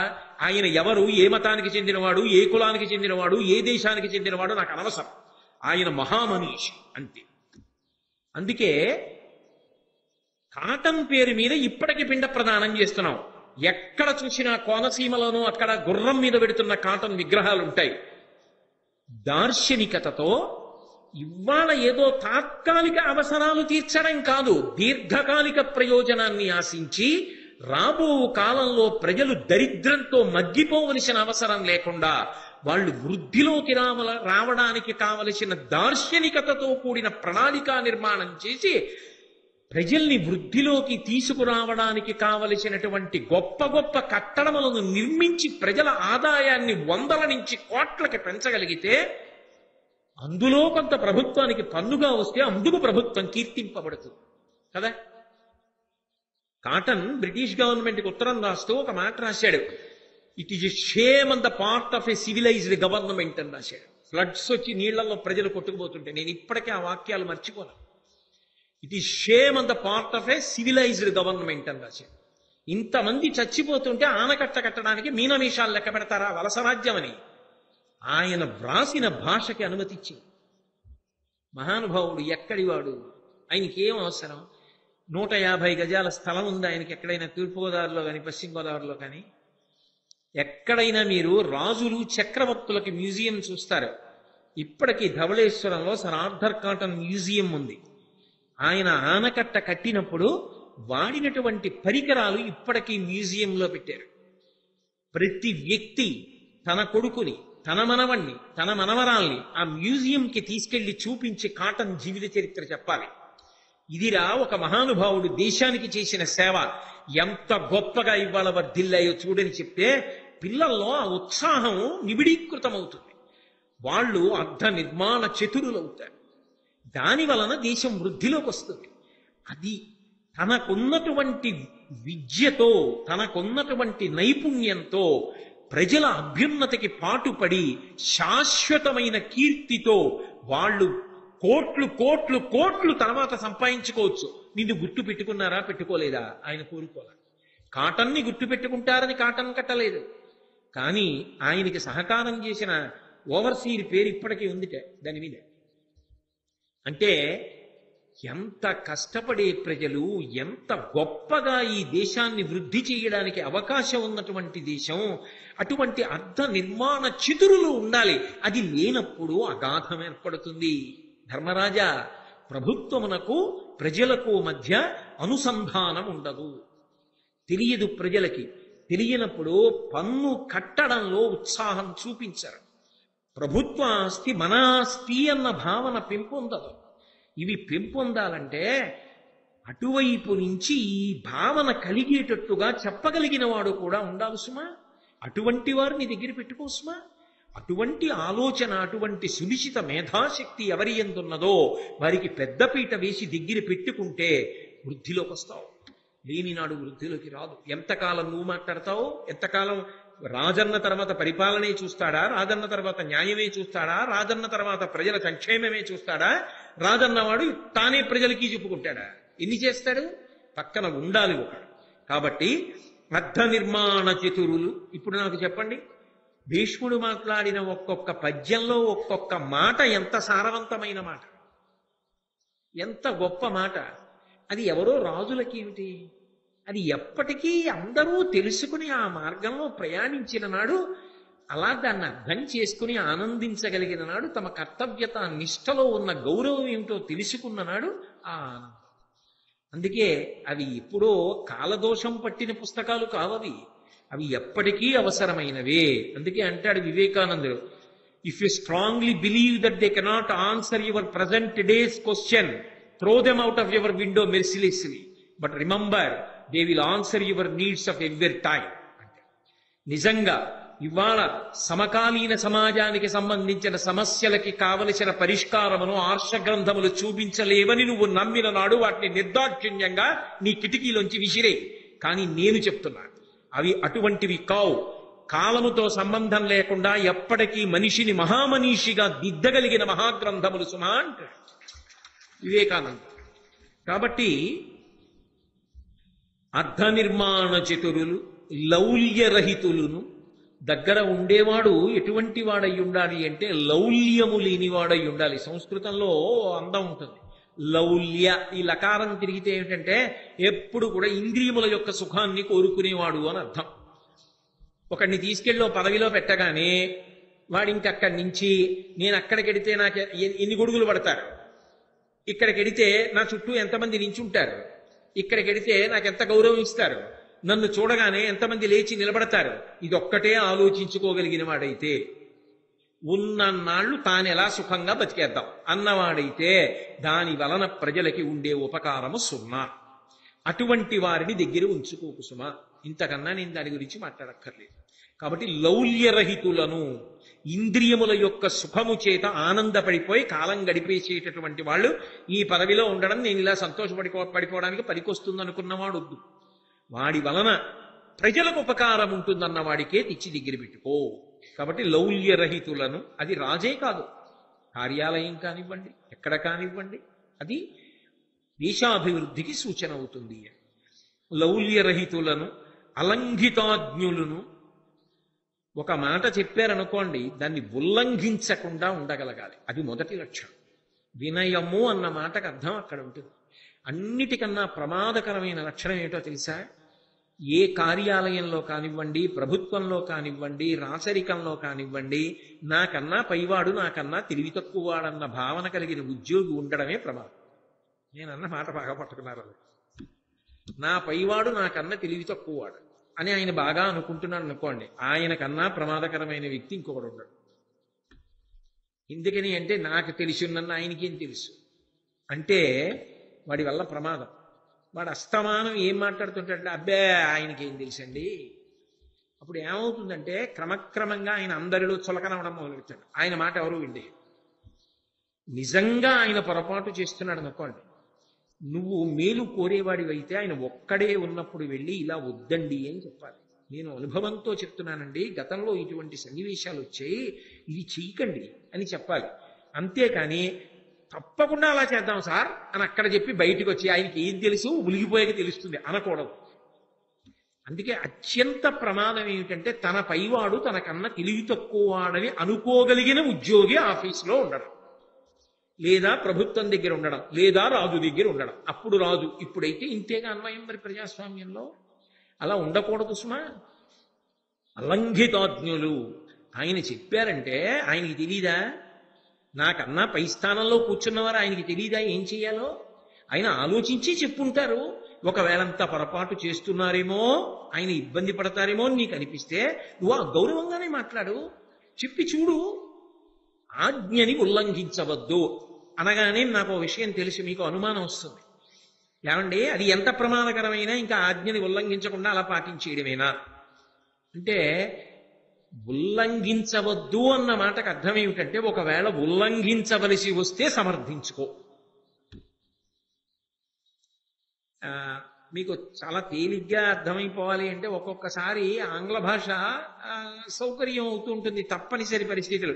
ఇప్పుడు సిగ్నల్ ఇచ్చారా అండి అని అడిగితే తేలిగ్గా అర్థం అవుతుంది. ఎంత తెలుగు భాష మీద మమకారం ఉన్నా ధుమచకట గమనాగమన విరామ స్థానముల సూచించు సంజ్ఞ ఇవ్వబడినదా అని అడిగాను అనుకోండి, ఎవరికి అర్థం అవుతుంది? అది సిగ్నల్ అన్నది తెలుగు మాటగా మారిపోయింది అంతే. ఇంకా కొన్ని మీరు ఆ హేతువు దాటి చెప్పడం సాధ్యం కాదు కూడా. అది ఏమో వృద్ధిలోకి వచ్చిన నాడు ఆ స్థాయిని పొందుగాక, అలా జరగాలనే మనం కోరుకుందాం. కానీ ఎప్పుడూ కూడా వాస్తవ స్థితిని గమనించగలిగి ఉండాలి. ప్రభువు ఒక ఆజ్ఞనిచ్చాడు, కానీ ఆ ఆజ్ఞని ఉల్లంఘించవలసి వచ్చింది. ఎందుకు ఉల్లంఘించావో నువ్వు సమర్థించుకోవాలి. Break the rule but justify it. బాగా పట్టుకున్నారో లేదు? మీరు ఎప్పుడైనా సరే ఒక ఆజ్ఞ విధింపబడితే దాన్ని మీరు ఉల్లంఘించవచ్చు. ఎప్పుడు? మీరు సమర్థించుకోగలిగితే. నేను మీకు ఒక ఉదాహరణ చెప్పవలసి వచ్చింది అనుకోండి, మీకు బాగా అర్థమయ్యేటట్టు. ఏదో బోరెడంత బియ్యాన్ని నిల్వ చేసినటువంటి ఒక గోదాం ఉంది. ఎవరికి తెలుస్తుంది? ఓ రోజు రాత్రి అకస్మాత్తుగా వానొచ్చింది, 4 రేకులు ఎగిరిపోయాయి. దానికి బోల్ట్లు బాగా ఉన్నాయో లేదో ఎవరికి తెలుస్తుంది? 4 రేకులు ఎగిరిపోయి హోరన వర్షం పడి లోపల నీరు నిలబుండిపోయి అది వెళ్ళదు కింద నుంచి. అప్పుడు ఆయన ఏం చేశాడంటే ఆయనే గోడకో కన్నం పెట్టించి ముందు ఆ నీరు బయటికి తోయించాడు. ఇప్పుడు ఆయన గోడకి కన్నం పెట్టడం తప్ప ఉప్ప? అలా గోడకి కన్నం పెట్టడం వల్ల ఆ నీరు ఇంకా పైకెక్కి చాలా బస్తాలు పోకుండా కాపాడగలిగాను. మళ్ళీ 4 ఇటుకలు పెట్టి కట్టుకోవచ్చు. లేకపోయి ఉంటే గోడకి కన్నము పెట్టడము తప్పు. గోడకి కన్నం పెట్టడానికి అధికారులు ఉంటారు ఎక్కడ? ఉండరు కదా. మరి ఆయన గోడకి కన్నం పెట్టాడు కదా. అంటే గోడకి కన్నం పెట్టి సంస్థకు ఉపకారం చేశాడు. Break the rule but justify it. ఆజ్ఞని ఉల్లంఘించవద్దు అన్న మాటకు అర్థం ఏంటంటే ఉల్లంఘించవలసి వస్తే సమర్థించుకో. ఇందుకు చేశా, ఈ ప్రయోజనం కొరకు చేశా అని నువ్వు చెప్పగలిగితే, నువ్వు నిజాయితీతో అది చేసిన వాడవైతే అధికారి నిన్ను లేచి కౌగిలించుకుంటాడు. మంచి పని చేశావా, నువ్వు ఇది చేయడం వల్లయా మిగిలింది నాశనం అవ్వకుండా కాపాడగలిగావు అని సంతోషిస్తాడు. అది అప్రాజ్ఞత లేకుండా ఏది చెప్పాడో అది మాత్రమే పాటించాడు అనుకోండి, చివరికి 0 మిగులుతుంది. ఇప్పుడు ఎవరో తండ్రి 2 కొడుకుల్ని పిలిచాడు. ఒరే మీ ఇద్దరికి బూరెలు ఇస్తున్నాను రా, 100 బూరెలు చచ్చి చెడి చేశానమ్మా, నేను కాళ్ళు నిప్పులుగా ఉన్నాయి, పెద్దవాడిని అయ్యాను కదా, నేను ఈ తట్ట ఎక్కడ పెట్టుకుని అమ్ముతాను రా. ఈ తట్ట అన్నయ్య పట్టుకుంటాడు కొంతసేపు, తమ్ముడు కాకులు వచ్చి తినేయకుండా ఓ కర్ర ఏదో ఇలా విసురుతూ ఉంటాడు పైన. బూర్లు అంటూ అమ్మండి. ఒక్కటి గుర్తుపెట్టుకోండి, డబ్బు లేకుండా బూరి అమ్మద్దు, డబ్బు ఇచ్చుకుని బూరి అమ్మండి అని చెప్పాడు. అలాగే నాన్నగారు అన్నారు. 2 బయలుదేరారు. మంచి ఆకలి, పైగా పైనుంచి బూర్లు గంప వాసన వస్తోంది. ఎవడో ఓడు మొట్టమొదట రూపాయి ఇచ్చో బూరి కొన్నాడు. అన్నయ్య ఏం చేశాడు, ఆ రూపాయి జేబులో వేసుకుని బూరి వాడికి ఇచ్చాడు. తమ్ముడు బూరి తినాలనుందిరా అన్నాడు. అంటే తమ్ముడు అన్నాడు, దానికి ఏముందన్నయ్య, బూర్లు గంప నీకు బరువు కదా, చాలాసేపు నా నెత్తి మీద పెట్టు, నీ దగ్గర రూపాయి ఉంది కదా, నీకు బూరిస్తానన్నాడు. అన్నయ్య రూపాయి తమ్ముడికి ఇచ్చాడు, తమ్ముడు బూరి ఇచ్చాడు. తమ్ముడికి తినాలనిపించింది. కొంచెం దూరం వెళ్ళాక, అన్నయ్య గంప నీ దగ్గర పెడతాను, రూపాయి నా దగ్గర ఉందిగా, నీకు ఇస్తా బూరి అన్నాడు. గంప మార్చుకుంటున్నారు. ఈ రూపాయితోనే చెరో 50 తిన్నారు. తిని ఖాళీ బుట్టట్టుకుని ఇంటికి వచ్చారు. ఇంటికి వచ్చి, ఏరా అన్ని అమ్మేసి, అన్ని డబ్బుకే అమ్మాను నాన్నగారు. ఎంత వచ్చింది? రూపాయి. అది రూపాయి మీరేం చెప్పారు? డబ్బుకే అమ్మమని చెప్పారా? రూపాయి ఇచ్చినప్పుడే బూరిచ్చా అన్నయ్యకి, రూపాయి ఇచ్చినప్పుడే బూరిచ్చా తమ్ముడికి. అంటే అది హేతువుకి బాగుంటుందేమో కానీ ఫలితానికి బాగుంటుందా? అది వితండ వాదన, అది మెట్ట వాదన అంటారే, అటువంటి వాదన. అలా ఉండకూడదు. నిజంగా నువ్వు ఒక నియమాన్ని ఉల్లంఘించవలసి వస్తే అలా ఉల్లంఘించి నువ్వు ప్రయోజనాన్ని కట్టబెట్టగలిగావన్నది నిరూపించుకోగలిగిన ప్రజ్ఞాశాలి అయి ఉండాలి దగ్గరున్నవాడు. అలాగనే అయిందానికి కాందానికి మీకు తెలియదులేండి అందుకు ఉల్లంఘించానని వాడు అవ్వకూడదు. అప్పుడు ఈయన అడగని, ఇంకా ఆయన అడుగుతాడు. ఆయన చెప్పింది ఎలాగో ఈయన చేయడండి, కానీ ఈయన మార్చేసిన దాన్ని ఆయన ఎలాగో ఒప్పుకుంటాడు, ఈయనకే చెప్పండి అంటారు. అప్పుడు నామమాత్రావశిష్ట ప్రభు అయిపోతాడు. కాబట్టి జాగ్రత్త దగ్గర పెట్టుకునేటప్పుడు ఎంత గొప్పగా మాట్లాడానండి, ఎంత అప్పశయ్య మీద ఉంటే మాత్రం ఇంతకన్నా బిజినెస్ మేనేజ్మెంట్, ఇంతకన్నా పబ్లిక్ అడ్మినిస్ట్రేషన్, ఇంతకన్నా పర్సనల్ మేనేజ్మెంట్ ఏముంటాయి లోకంలో? ఎంత అనుభవశాలి భీష్ముడు. కాబట్టి లౌల్యరహితులు, అలంఘితాజ్ఞులను, సునీతి నిపుణులను, నీతి శాస్త్రం బాగా చదువుకున్న వాళ్ళని దగ్గర పెట్టుకో. నీతి మీద నమ్మకం ఉన్న వాళ్ళని పెట్టుకో. నీతి పాటించడం చేత మనిషి గౌరవాన్ని పొందుతాడని బాగా నమ్మిన వాడెవరు ఉంటాడో అటువంటి వాడిని దగ్గర పెట్టుకో. కులజులునకు పరిజనముల పెనుపు పతికి హితము. ఒక్కొక్క కుటుంబ నేపథ్యం ఉంటుంది. ఆ కుటుంబంలో ఉన్న వాళ్ళందరూ కూడా ఎంతో నిజాయితీపరులు, గొప్ప సేవ చేసిన వాళ్ళు, అటువంటి వాళ్ళు ఉంటారు. అటువంటి మంచి కుటుంబాల నుంచి వచ్చినటువంటి వాళ్ళని నీ దగ్గర పెట్టుకోవడం వల్ల నువ్వు వృద్ధిలోకి వస్తావు అని ధర్మరాజా ఇప్పటిదాకా నీ దగ్గర పెట్టుకోవలసినటువంటి వాళ్ళ గురించి చెప్పా. ఇప్పుడు అసలు నీ రాజ్యంలో ఉన్న ప్రజలందరికీ కూడా ఇది స్త్రీ పురుష పండిత పామర కుల మత వర్ణ వర్గ ధనిక పేద విచక్షణ లేకుండా ప్రతి వ్యక్తి కూడా పాటించవలసినటువంటి ధర్మములు, తెలుసుకోవలసిన ధర్మములు ఏ ఉంటాయో అవి చెప్తాను. ఇవి ప్రజలందరూ పాటించేటట్టుగా చూసుకో. అంటే ప్రజలకి దీని గురించి బాగా ప్రచారం జరిగేటట్టు, దీని మీద నమ్మకం కలిగేటట్టు, వాళ్ళు అలా అనుష్ఠానం చేసేటట్టుగా నువ్వు బాగా శ్రద్ధ తీసుకో. ఏం చెయ్యాలి అంటే కోపంబులేమి, సత్యాలాపము, నిజదార పర విలాసము, శుచితా గోపన, అద్రోహంబు, అవనీపాలక, సర్వవర్ణ నియత గుణంబుల్. అందరూ పాటించవలసినటువంటి నియమములు. అందులో ఏది మొదటిది? కోపంబులేమి. కోపం లేకుండా ఉండడం అనేటటువంటిది చాలా ప్రధానమైనటువంటి విషయం సుమా. ఎందుకనంటే కొంతమంది తమకి తాముగా సంతోషించడానికి కారణాల్లో ఒకటి ఏంటంటే, నాకు చాలా కోపం ఎక్కువ అండి, అందుకే నా దగ్గరికి ఒక పట్టాను రారెవరు అంటే. కానీ అది సంతోషపడడానికి కారణం అవదు. ఎందుచేత అంటే కోపము అత్యంత ప్రమాదకరమైన విషయం. కోపం మనని పట్టుకుంటుంది, కోపాన్ని మనం పట్టుకోం. కానీ ఆ కోపం ఏం చేస్తుందంటే మనిషిని రాక్షసుడి కింద మారుస్తుంది. రామాయణంలో హనుమ అంటారు సుందరకాండలో, క్రుద్ధ పాపం న కుర్యాత్క క్రుద్ధో హన్యాద్గురూనపి క్రుద్ధ పరుషయావాచ నరం సాధు నధిక్షిపేత్. అది యథోరగత్వజం జీర్ణాంసవై పురుషముచ్యతే. ఆ కోపమున్నదే అది పైకి తన్నుకొచ్చేసిందనుకోండి, మనిషి రాక్షసుడైపోతాడు. నేను ఈ పని చెయ్యొచ్చా చేయకూడదా విచక్షణ ఉండదు. అప్పుడు ఆఖరికి కళ్ళ ముందు ఎంత పెద్దలున్నా వాళ్ళని చంపేస్తారు కూడా ఆ కోపంలో. ఆ కోపం అనేటటువంటిది అంత ప్రమాదకరమైంది. అన్నిటికన్నా ఏమిటంటే మొట్టమొదట నోటి మీద అదుపు పోతుంది. ఏం మాట మాట్లాడుతున్నాడో తెలియదు, అటువంటి మాటలు మాట్లాడేస్తారు. పైగా కోపము వలన ప్రయోజనం ఉండదు. అయితే కోపం వలన వచ్చేటటువంటి ఇబ్బంది ఏంటంటే కోపం వచ్చినప్పుడు ఇవన్నీ గుర్తు. కాబట్టి కోపాన్ని విడిచిపెట్టడానికి ఎప్పుడూ 2 విషయములను ఆలోచన చేస్తుండు. ఏమిటి ఆలోచిస్తూ ఉండాలి అంటే, ధన్యాస్తే పురుష శ్రేష్టా ఏ బుద్ధ్యా కోపముద్ధితం నిరుందంతి మహాత్మానో దీప్తమగ్ని వివాంభస. అగ్ని పైకి లేచినప్పుడు నీళ్లు పోసి ఆర్పినట్టుగా ఎవడు కోపం పైకి లేస్తున్నప్పుడు గమనించి ఆర్పుతాడో వాడు ధన్యాస్తే పురుషశ్రేష్ఠ, వాడు ధన్యుడు. ఏది పరిశీలనం చెయ్యాలి అంటే, కోపము తెచ్చుకునే ముందు నాకు అర్హత ఉన్నదా అన్నదాన్ని ఆలోచన చెయ్యి. ఏదైనా ఒకటి చెయ్యడానికి అర్హత ఉంటుంది కదా. లోకంలో 10వ క్లాసులో కూర్చోవాలంటే 9వ క్లాస్ పాస్ అవ్వాలా? ఓ ప్రభుత్వ కార్యాలయంలో కూర్చోవాలంటే అక్కడ ఉద్యోగం వచ్చినవాడు అయ్యి ఉండాలా? ఇది మా ఇల్లండి అని చెప్పాలంటే సొంత ఇల్లు ఉన్నవాడయ్యి ఉండాలా? నేను ఇక్కడ కూర్చుని మాట్లాడాలంటే దీని గురించి ఏదైనా కాస్త చదివిన వాడిని అయ్యి ఉండాలా? అక్కడ కూర్చుని వినాలంటే దీని మీద కొంత కుతూహలం ఉన్నవాడయ్యి ఉండాలా? అలాగే కోపం తెచ్చుకోవడానికి కూడా ఓ అర్హత ఉండాలా? ఏ అర్హత ఉండాలి కోపం తెచ్చుకోవడానికి అంటే, కోపం ఎందుకు తెచ్చుకోవాలి? అవతల వాడు తప్పు చేశాడు కాబట్టి. నువ్వెప్పుడూ చేయలేదా? నువ్వెప్పుడూ తప్పు చేయని వాడివైతే వాడు తప్పు చేశాడు కాబట్టి కోపం తెచ్చుకో. ఈ విషయంలో తప్పునే చేయలేదండి, అసలు ఏ విషయంలోనూ చేయలేదా? ఎందుకు చేయలేదండి? ఎప్పుడో అప్పుడు ఏదో ఒకటి చేసి ఉంటారు. అయితే కోపం తెచ్చుకోకు. Polluted hands cannot touch the pure fountain of justice.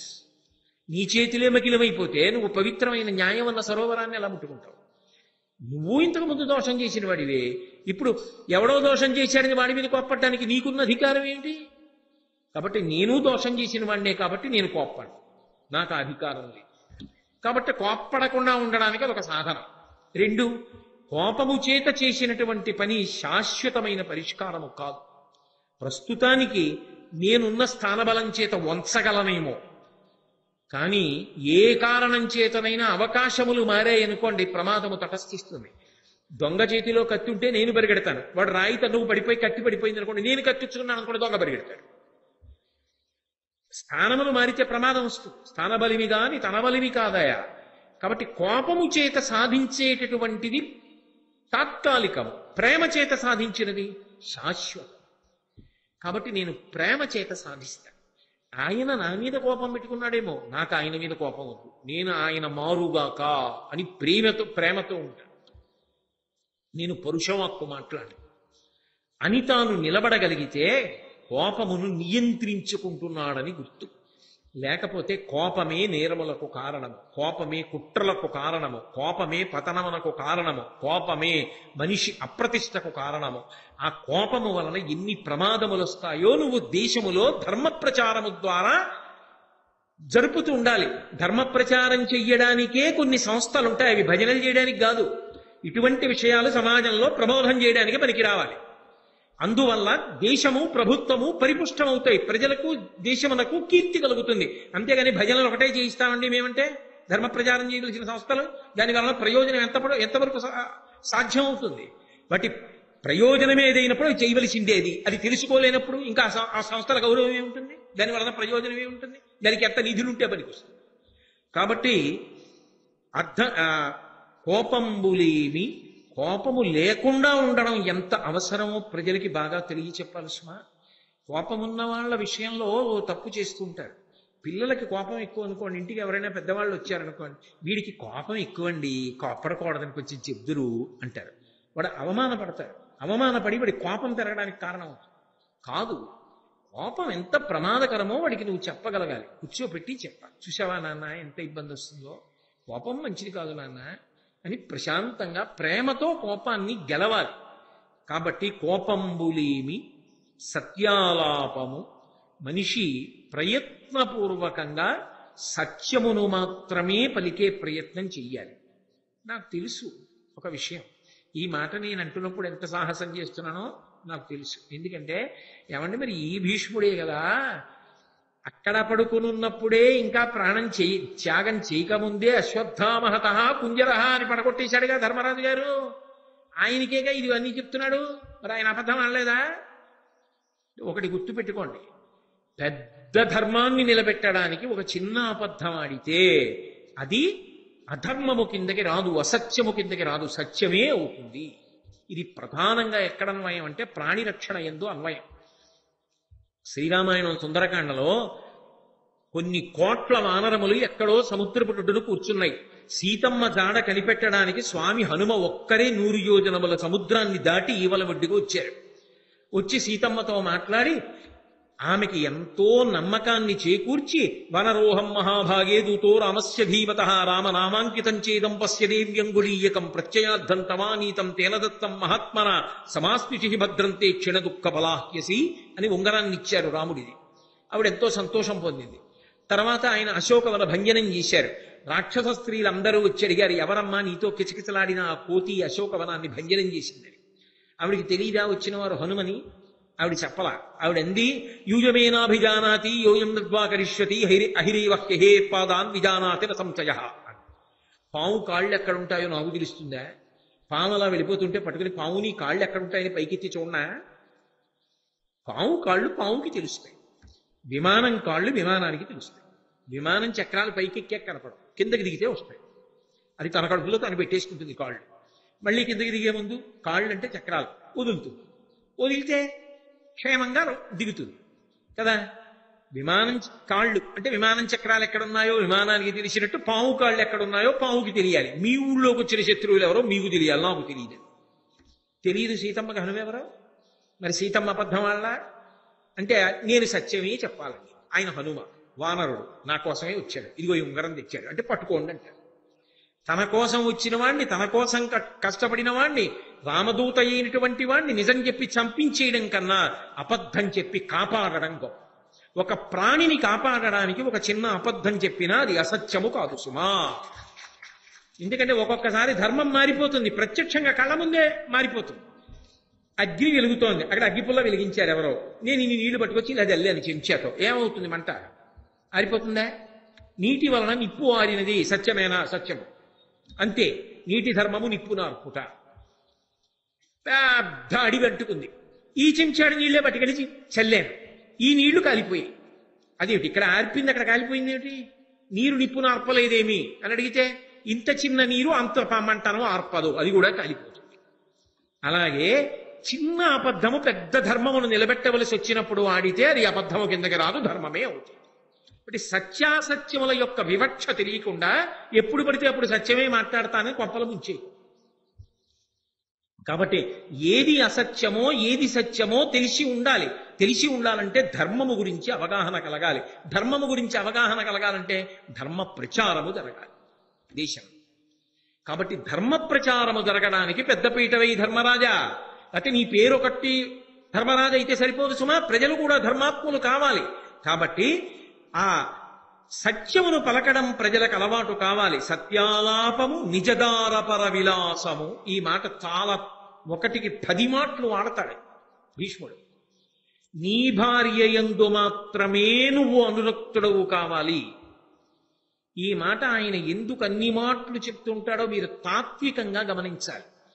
మొట్టమొదటి విషయం ఏమిటో తెలుసా? ఎక్కడో భీష్ముడి లాంటి వాడు, శంకర భగవత్పాదుల వంటి వారి విషయం పక్కన పెట్టండి. ఏ వ్యక్తి కూడా తనకు తానుగా ఉండిపోయి పూర్ణుడు కాలేడు. ఓ పుట్టినవాడు మగవాడు కానివ్వండి, ఆడపిల్ల కానివ్వండి, వాళ్ళు అలాగే ఉండిపోతే పూర్ణత్వము సిద్ధించదు. కష్టం, సుఖం, జీవితంలో శాంతి, భద్రత, ఆనందము అన్నీ ఎందులో ఇమిడి ఉంటాయంటే ఒక స్త్రీ ఒక పురుషుడితో వివాహమన్న బంధంలో కూడడంతో ఉంటుంది. అది శాశ్వతమై ఉన్నత గతులను కల్పిస్తుంది. వాళ్ళిద్దరి మధ్య కామము ధర్మము చేత ముడిపడిపోయిన కారణం చేత ఉత్తమమైన సంతానము ప్రభవిస్తుంది. ఆ సంతానము వలన వృద్ధాప్యమునందు శాంతి కలుగుతుంది. దాని వలన వంశము వృద్ధిలోకి వస్తుంది. తన శరీర పతనానంతరము ఉన్నతమైన లోకములను పొందుతాడు. అందుకే తాను తన భార్య యందు మాత్రమే అనురక్తుడై ఉండాలి తప్ప వేరొక స్త్రీ యందు అనురక్తి పనికిరాదు. ఎందుకో తెలుసా? అది తన ఒక్కడి సమస్య కాదు కనుక. అది సమాజమునకంతటికీ కూడా తప్పు సంకేతాన్ని పంపిస్తుంది. వాళ్ళు అలా ఉండి సంతోషంగా ఉండగాలేనిది అని ఇంకొకడు ఆలోచించాడు అనుకోండి, సమాజమంతా భ్రష్టమైపోతుంది. అమాయకులైన వాళ్ళని మోసం చేయడం బయలుదేరుతుంది. అందుకే ఒక స్త్రీకి ఒక పురుషుడే కట్టుబడుట, ఒక పురుషుడు ఒక స్త్రీకి కట్టుబడుట, తన భార్య యందు తాను అనురక్తుడగుట, ఇది రాకపోతే ఆ వ్యక్తి జీవితానికి అర్థం లేదు. ఒకటి బాగా ఆలోచించాలి, ఇంత పవిత్రమైన సభలో ఇంకింతకన్నా నాకు ఆ భీష్ముడి సందేశం చెప్పడానికి అవకాశం లేదు. అందుకని ఒక్కటే మాట చెప్తున్నా, మా ఇంటిలో వండుకున్న పాయసమే స్టీల్ గ్లాసులో పోసుకు తాగినా అదే రుచి, వెండి గ్లాసులో పోసుకు తాగినా అదే రుచి, బంగారు గ్లాసులో పోసుకు తాగినా అదే రుచి. స్టీల్ గ్లాసు తక్కువని, వెండి గ్లాస్ అంతకన్నా ఎక్కువని, బంగారు పాత్ర అంతకన్నా బాగా మెరుస్తోందని పైకేమో కానీ పాయసం రుచి మాత్రం ఒక్కటే అని గమనించగలిగిన నాడు, అలా కట్టుబడగలిగిన నాడు నీవు ధర్మం తప్పకుండా ఉండగలవు. అన్య స్త్రీ యందు మాతృభావన చేసిన నాడు కామము ప్రచోదనమవదు. మంట గిన్ని కింద మంట పెడితే పాలు పొంగుతాయి. స్త్రీ భావన చేస్తే నీ మనసు ధర్మము తప్పితే పాలు పొంగుతాయి. పైన నీళ్లు జల్లితే పాలు కిందకెడతాయి. అమ్మా అన్న భావన చేశారనుకోండి. నేను పొద్దున్న గాయత్రి జపం చేసినప్పుడు ఏ గాయత్రి మాతని చూశానో మనసులో, ఆ గాయత్రి మాతే సాయంకాలం అయ్యేటప్పటికి రోజు నాకు ఇన్ని ముఖాలతో దర్శనమిస్తుంటుంది. రే, ఇంతమంది కింద నీకు కనపడుతున్నాను రా అని నా తల్లి వచ్చి కూర్చుంటోంది అనుకున్నాను అనుకోండి, నేను ప్రశాంతంగా ఉంటా, హాయిగా ఉంటాను. కాబట్టి పూర్ణుడవు కావడానికి, సమాజము భద్రముగా ఉండడానికి ఈ క్రమశిక్షణ అందరి యందు ఉండాలి. అంతకన్నా నేను దాని గురించి ఇంకా వివరణ చెయ్యక్కర్లేదు, మీరందరూ ప్రాజ్ఞులు గమనించగలరు. కాబట్టి నిజదారపర విలాసము, శుచిగోపన. శుచిగోపన అంటే రహస్యాన్ని దాచిపెట్టగలిగినటువంటి ప్రజ్ఞ. నమ్మి చెప్పుకుంటారు కొంతమంది. ఆ నమ్మి చెప్పినప్పుడు ఇది బయటికి వెళ్ళిపోతే ఈ రహస్యం, దీని వలన చాలా ప్రమాదం ఏర్పడుతుంది అన్నప్పుడు, ఇది దాచడం వల్ల అవతల వాళ్లకు వచ్చిన నష్టమేమీ లేదు. కాబట్టి ఇది నేను దాచడం మంచిది అనిపించినప్పుడు కేవలం నోటి జారుడుతనంగా చెప్పకుండా ఉండలేక చెప్పడం కోసం అందరితో చెప్పకూడదు. నేను మీకు ఒక మాట చెప్తా. కొంతమంది జీవితంలో మారిన వాళ్ళు ఉంటారు. వాళ్ళు చాలా చాలా గొప్పవాళ్ళు. ఇప్పుడు ఒకలా ఉన్నవాడి కన్నా ఒకప్పుడు ఆయనకేవో వ్యసనాలు ఉన్నాయి, ఆయన ఏవో తప్పులు చేశాడు, కానీ ఆయన మారాడు. ఆ మారినవాడు నమ్మి నీ దగ్గరికి వచ్చి, నేను ఇలా బ్రతికేవాణ్ణండి, నేను ఇలా ఉండేవాణ్ణండి, మీరు పెద్దలు, గౌరవాన్ని పొందినవారు, అందుకు చెప్తున్నాను, నేను ఫలానా విషయం చూశాక, ఫలానాది విన్నాక నా జీవితాన్ని మార్చుకున్నాను. ఆనాటి నుంచి ఇక మళ్ళీ నేను అటువంటి తప్పు చెయ్యలేదు అని ఆయన నీకు చెప్తే, నీకు ఆయన మారిన జీవితానికి ముందు జీవితం ఇక అనవసరం, విని మరిచిపోతుంది. అది హృదయ శౌచం, అది మనిషికి ఉండవలసిన పవిత్రత. మారిన తర్వాత ఎలా ఉన్నాడు అది ఒక్కటే ఆలోచించి నెత్తి మీద పెట్టుకో, కౌగిలించుకో, గౌరవించు. తప్ప ఆయన ఇంతకు ముందు ఇలా ఉన్నాడండి, నా ప్రవచనం విని మారాడండి, నా పుస్తకాలు చదివి మారాడండి, నా సీడీలు విని మారాడండి అని నీ గొప్ప కోసం ప్రచారం చెయ్యవు. ఆ మాట చెప్పవద్దు. ఆయన మారాడు అన్న విషయం, ఆయన మారకముందు ఎలా ఉన్నాడన్న విషయం నీ మనసులో పెట్టుకుని, ఈశ్వర, ఒక మనిషి మంచివాడవడానికి నాకు మంచి వాక్కులనిచ్చి కాపాడావా అని నువ్వు కూడా ఈశ్వరుడికి నమస్కారం చేసి వదిలిపెట్టి, మారిన తరువాత ఆ వ్యక్తి జీవితాన్ని గుర్తు పెట్టుకుని ప్రేమతో గడుపంతే. అంతకు ముందు విషయం ఇక నువ్వు మాట్లాడక, ఆయనతో నీకు తెలిసున్నాయి ఎవరితో చెప్పదు. ఇది శుచితాగోపనము, ఇది ఉండాలి.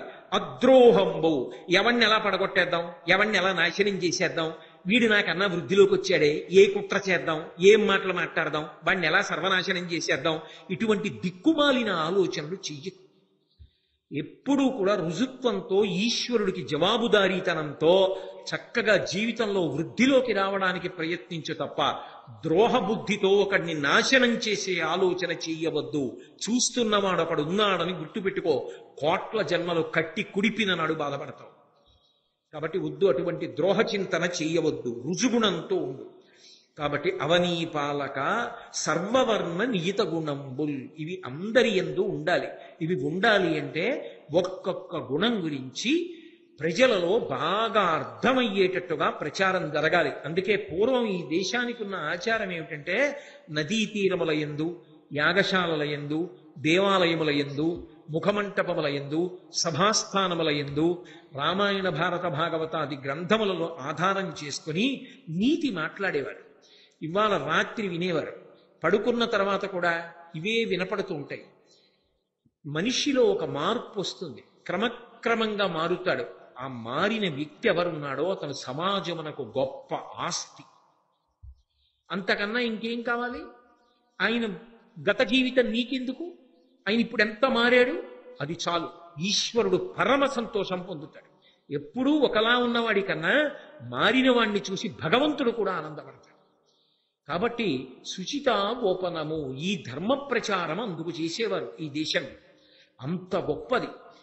1,00,000 పోలీస్ స్టేషన్లు పెట్టి సాధించలేని నేరముల నియంత్రణ ధర్మ ప్రచారము ద్వారా సాధిస్తారు. అందుకే ఈ దేశంలో ప్రజలు అంత శీల వైభవంతో ఉండేవారు. ఈ దేశ ప్రజల గురించి, దేశం గురించి ప్రపంచ దేశాలంత గొప్పగా చెప్పుకునేవి అంటే కారణం ఈ దేశంలో ధర్మ ప్రచారానికి ఇవ్వబడినటువంటి సమున్నతమైన స్థానం.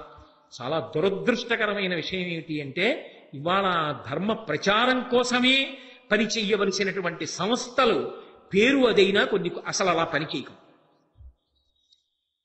పరమేశ్వరుని అనుగ్రహము చేత ఆ లోటు కూడుకొనుగాక, ధర్మ ప్రచారము బహుముఖముగా జరుగుగాక, ప్రజలందరూ ధర్మానురక్తులై భీష్ముడు కన్న కలలు పండుగాక, అందరూ ప్రశాంతముగా జీవించెదరుగాక అని ఆకాంక్షిస్తూ రేపటి రోజున అత్యంత ప్రధానమైన విషయాలు కొన్ని మాట్లాడతాడు. అసలు గృహస్థాశ్రమంలో ఉన్న వాళ్ళు ఎలా ఉండాలి, ఈ ఆశ్రమ నియమాలు అవి కొన్ని మాట్లాడతాడు. ఆ విషయాల గురించి రేపు మళ్ళీ 7 గంటలకి కలుసుకున్నప్పుడు మనవి చేస్తాను. మంగళాశాసన పరై పదాచార్య పురోగమై సర్వైశ్చ పూర్వైరాచార్యై సత్కృతాయాస్తు మంగళం. మంగళం కోసలేంద్రాయ మహనీయ గుణాత్మనే చక్రవర్తి తనూజాయ సర్వభౌమాయ మంగళం. ఉమాకాంతాయ కాంతాయ కామితార్థప్రదాయినే శ్రీగిరీశాయ దేవాయ మలినాథాయ మంగళం. సర్వం శ్రీ ఉమామహేశ్వర పరబ్రహ్మార్పణమస్తు. స్వస్తి.